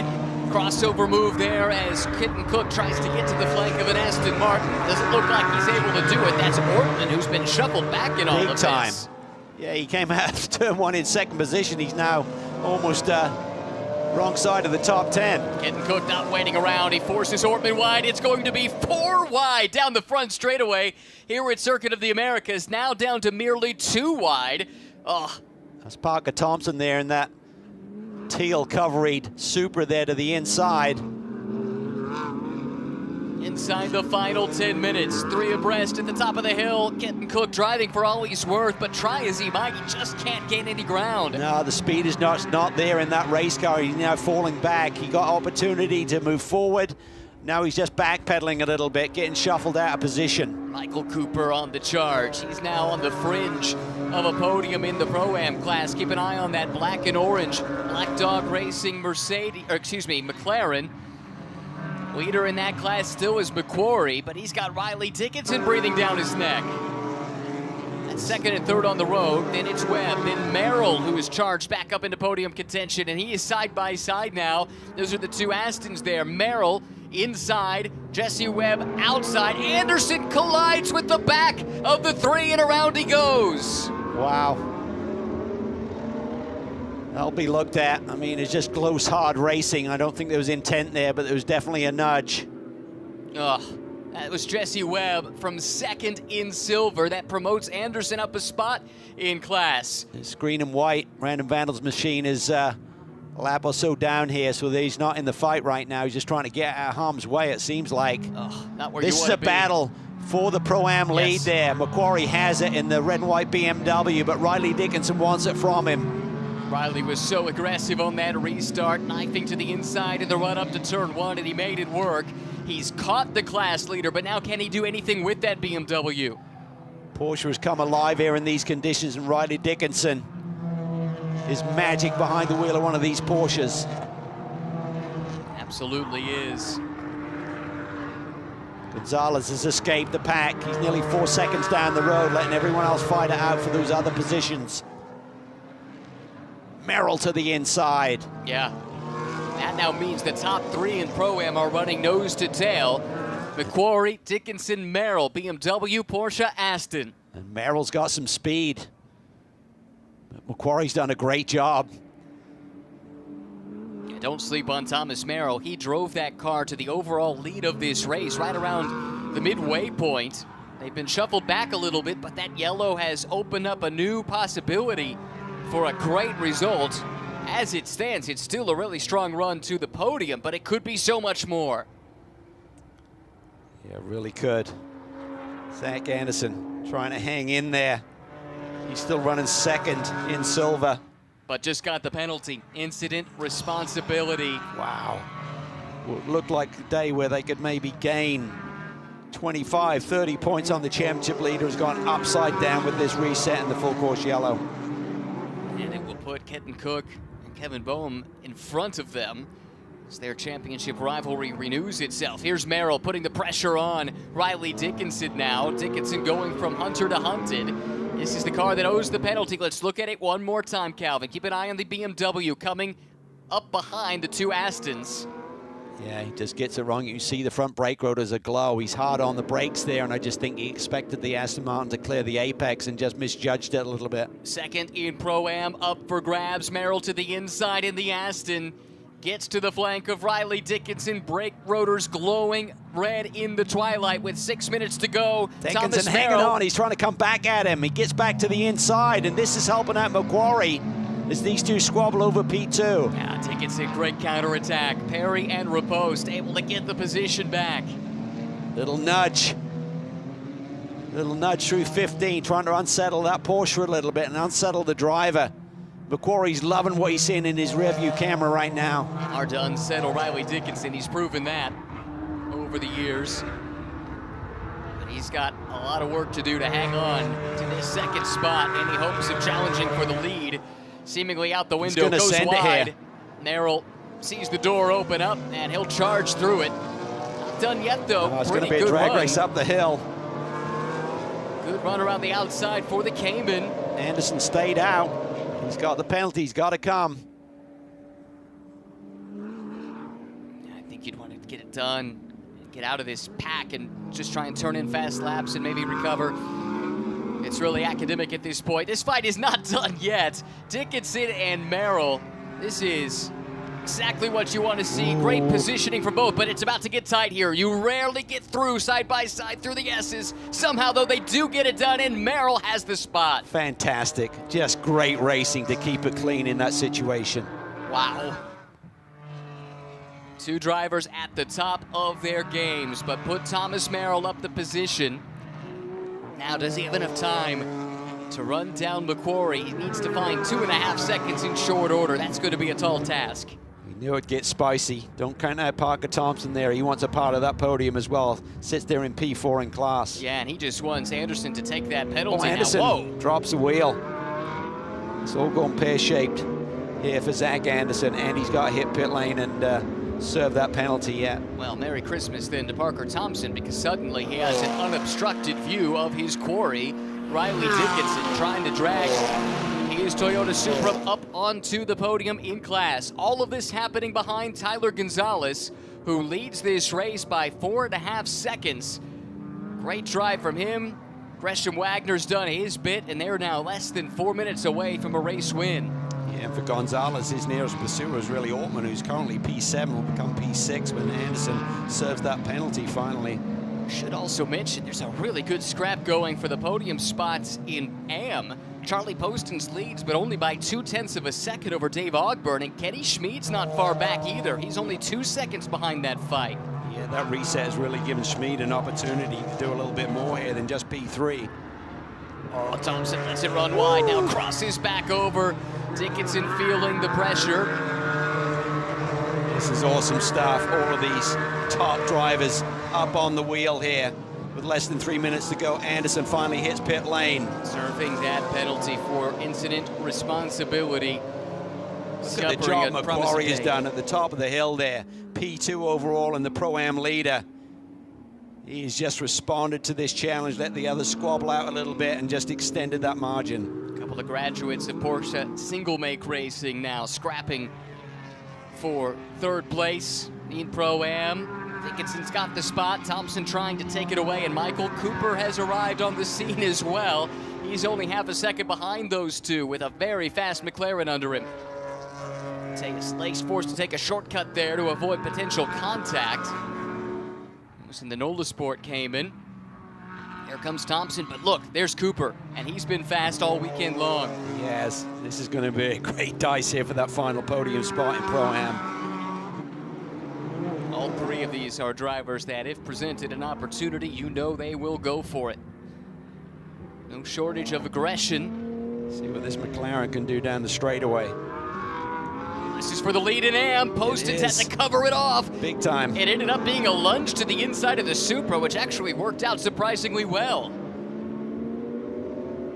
I think that's the Mad Siljahaug car that's a little bit delayed. For now, Poston's is able to hang on to the position. He's got a little bit of time in hand now, actually. That worked out okay for him. It did.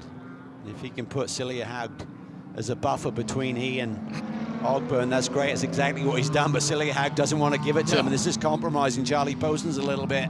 Yeah, not ideal.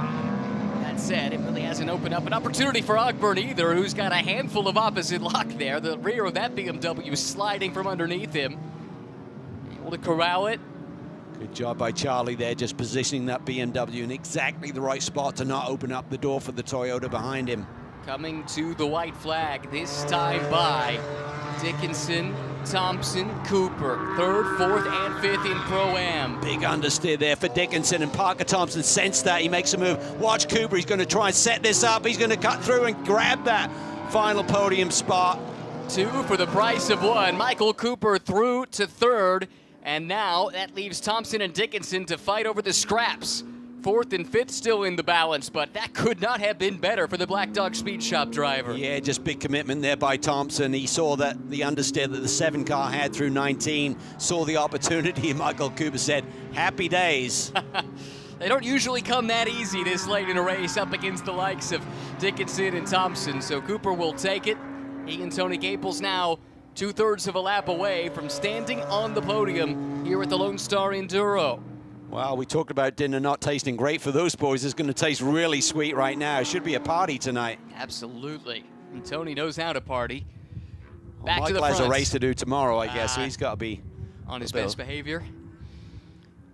Well, he won't be thinking about that right now. He's got to secure this 3rd place. Here are the leaders in Silver and Pro-Am. Gonzalez leading, then it's Macquarie, who has done what he's needed to do. What a day for that group. He and James Walker have been sensational, just so much pace. Thomas Merrill might just need a lap or 2 more. I think he had the pace today, but it took him a little too long to get there into 2nd. Just took half a second off of Macquarie in the first 2, or in the 2nd sector alone. But time running out. We'll keep an eye on it.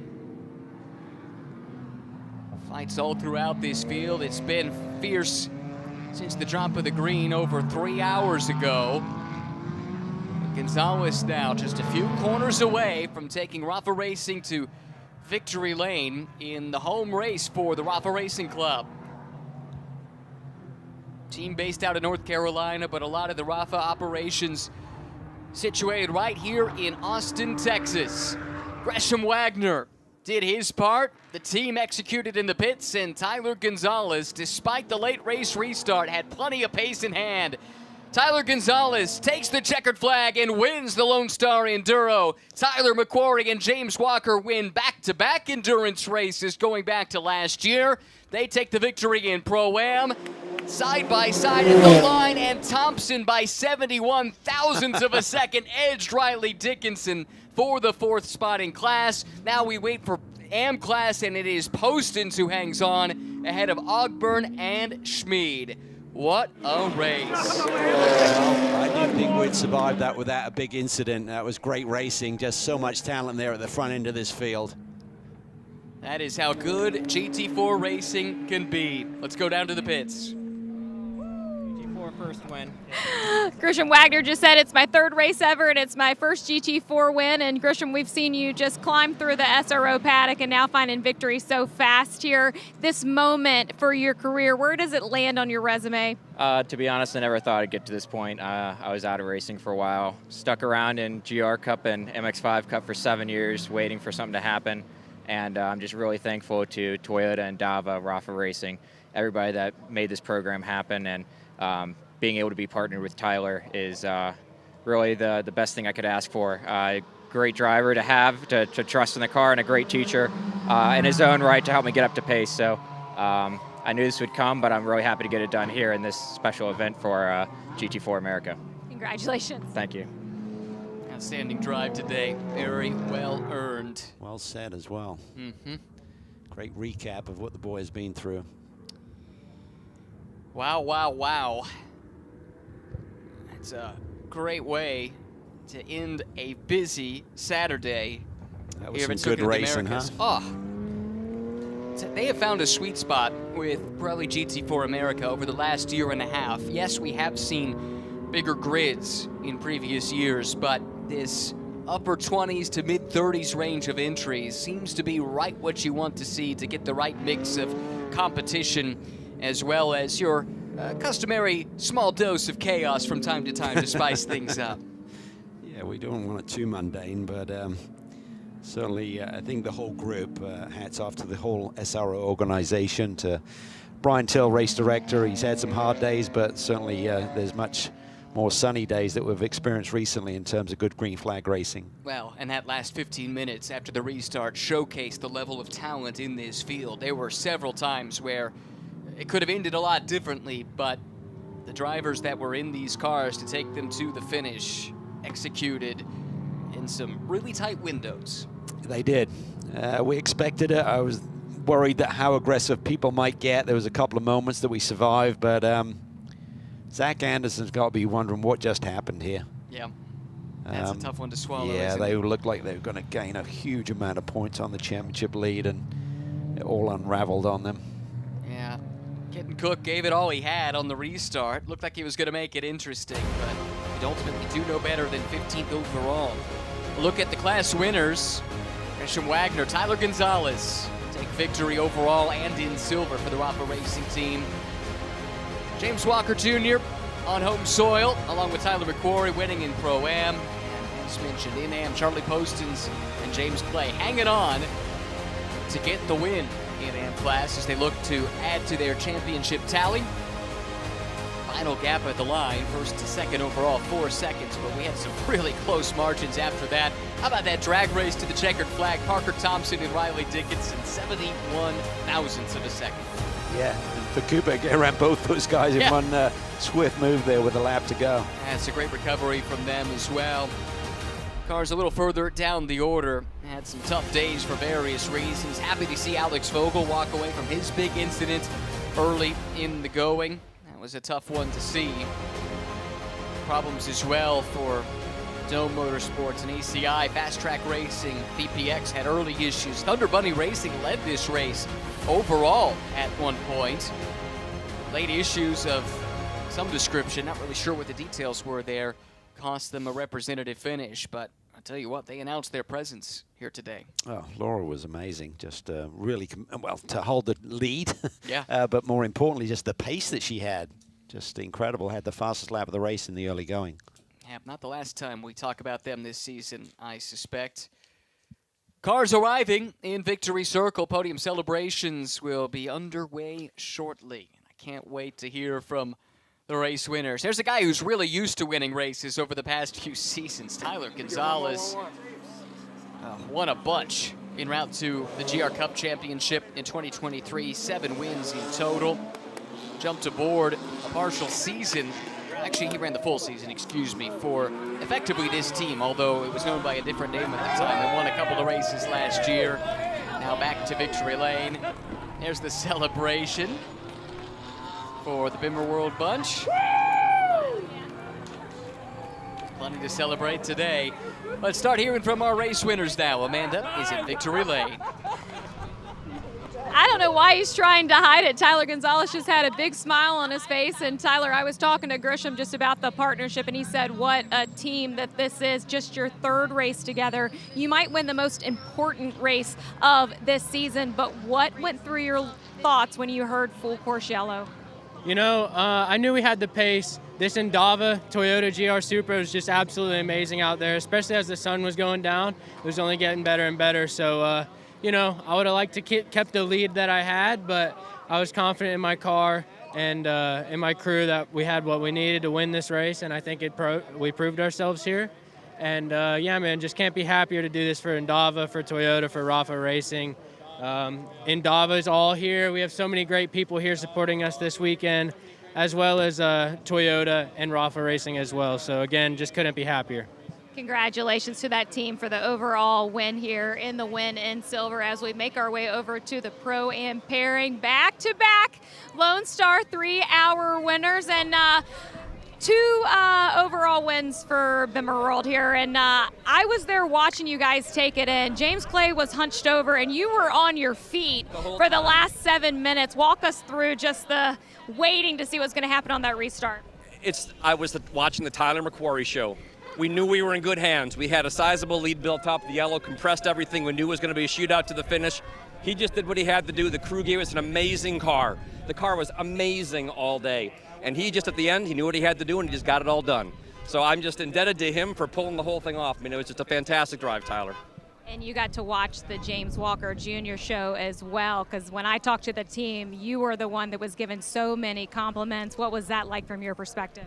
It was awesome. You know, he does such a good job of just keeping the car clean and doing exactly what he needs to do.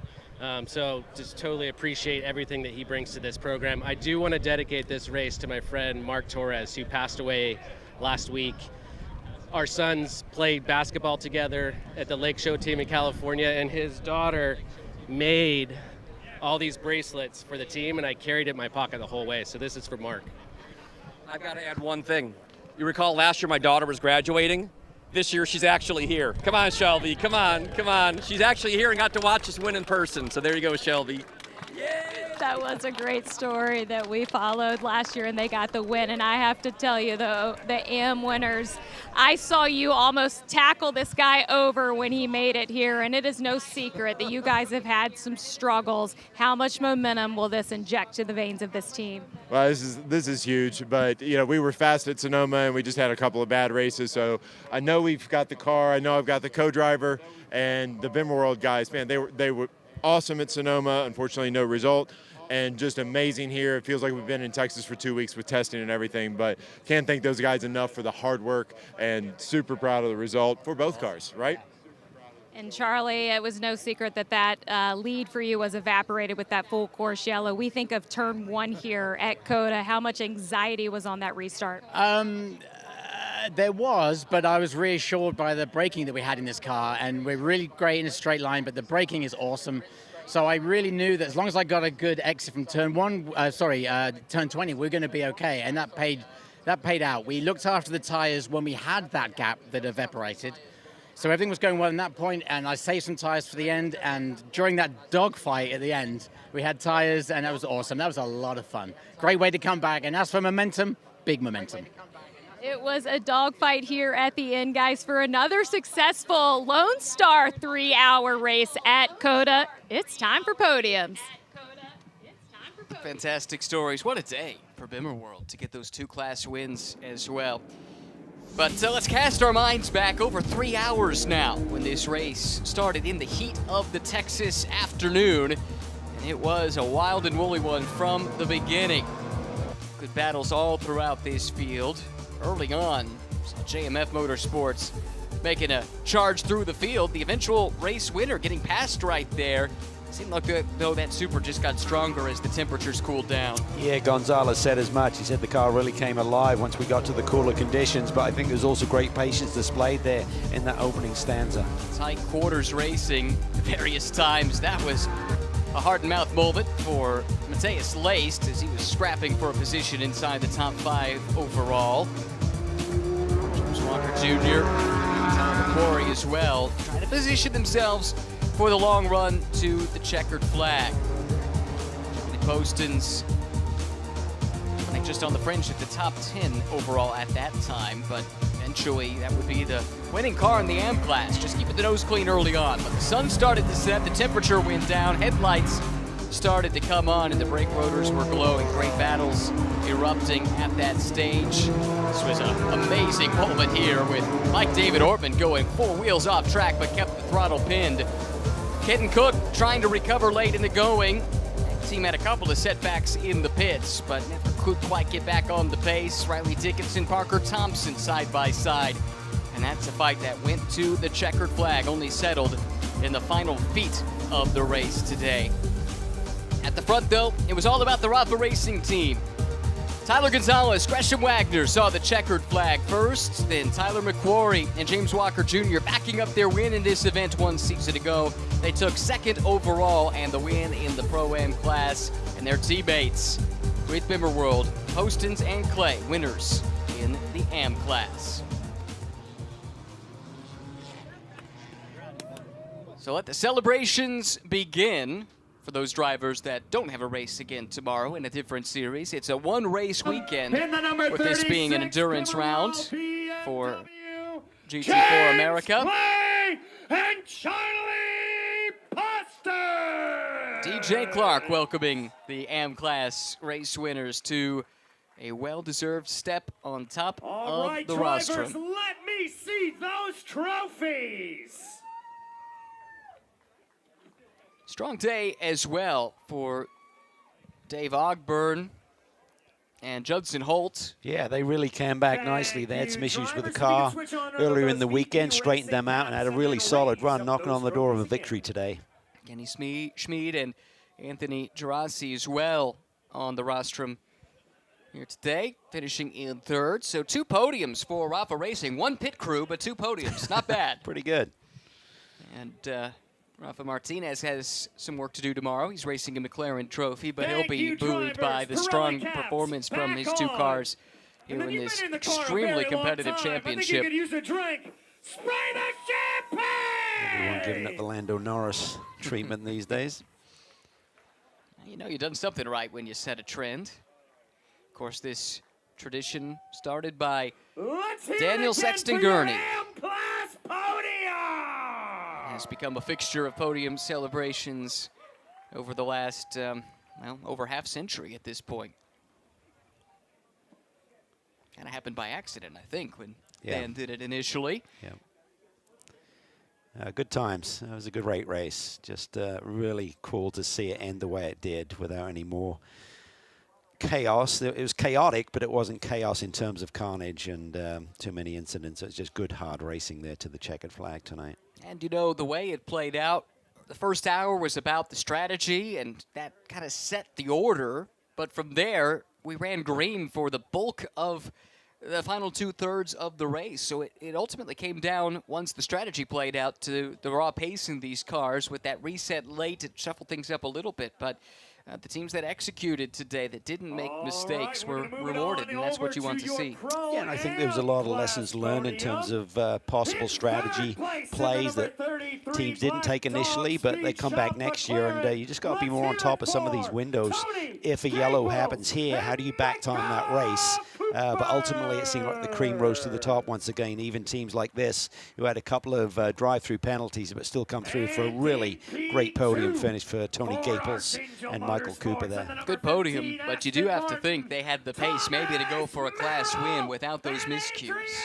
Yeah, they were fast here today, that is for sure. Same here. Thomas Merrill was outstanding in the race today. And on the top Great step pace. of your Adrian Comstock podium, did his bit is as the well. number If this had been a 82 3.5-hour race, I'm BMW, not so sure that Thomas Merrill would have reeled in Tyler McQuarrie, but He had the it's- fastest lap yeah. of the day of any class, so he certainly had the pace there and was about half a second quicker there than the 82 car that got the victory there for Walker and McQuarrie. But of course, it was not a 3.5-hour race, and therefore a very right, well-deserved drivers, result lift for up these two those as well. trophies high. Cool to see James get to share that with his family as well. Very special moment in Victory Lane at his home track. Let's not forget.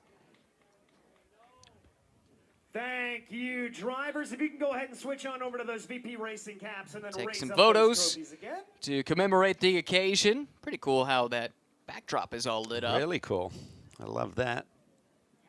Someone was thinking. Mm-hmm. SRO continuing to raise the game. And I think this series, GT4 America, we talked about it briefly in that final hour, but it's found a real sweet spot, and the racing for the last year and a half has been as good of a GT racing series as you'll find anywhere on the planet, in my estimation. Yeah, pretty vigorous celebration there. The champagne in the eyes, that can't feel good. It Race stings like you fans, wouldn't give it up believe. again for your Pro-Am class podium.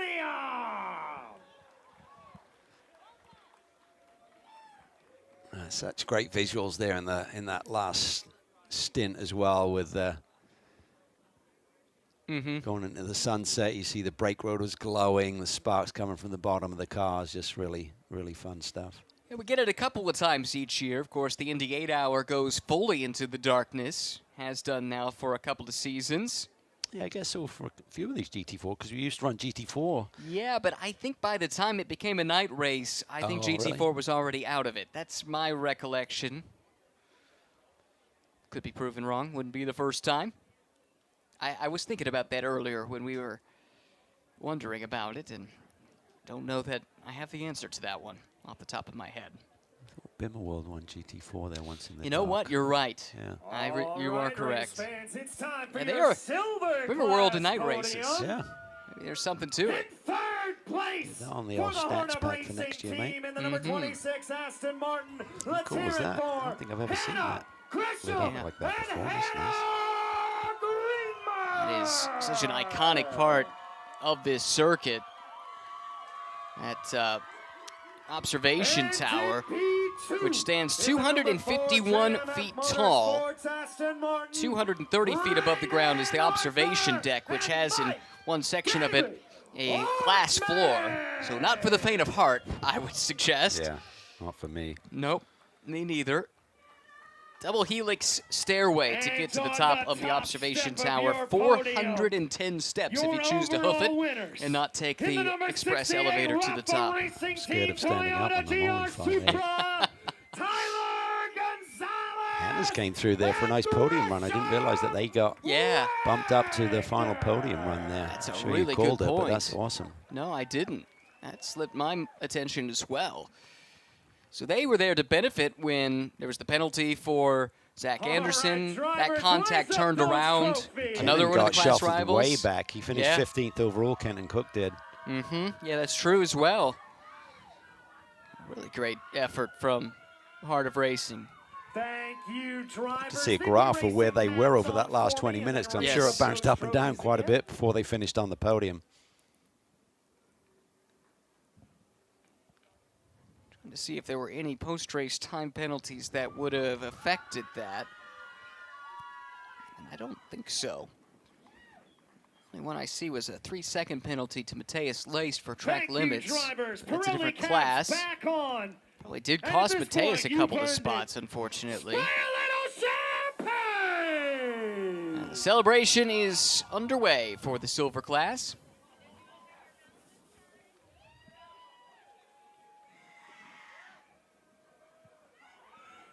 Race fans, Congratulations to all of the podium finishers and class winners here for the Lone Star Enduro. It's been a ton of fun. Up next on the schedule for Pirelli GT4 America, a trip to the bumps of Sebring, Florida. Hope to see you there.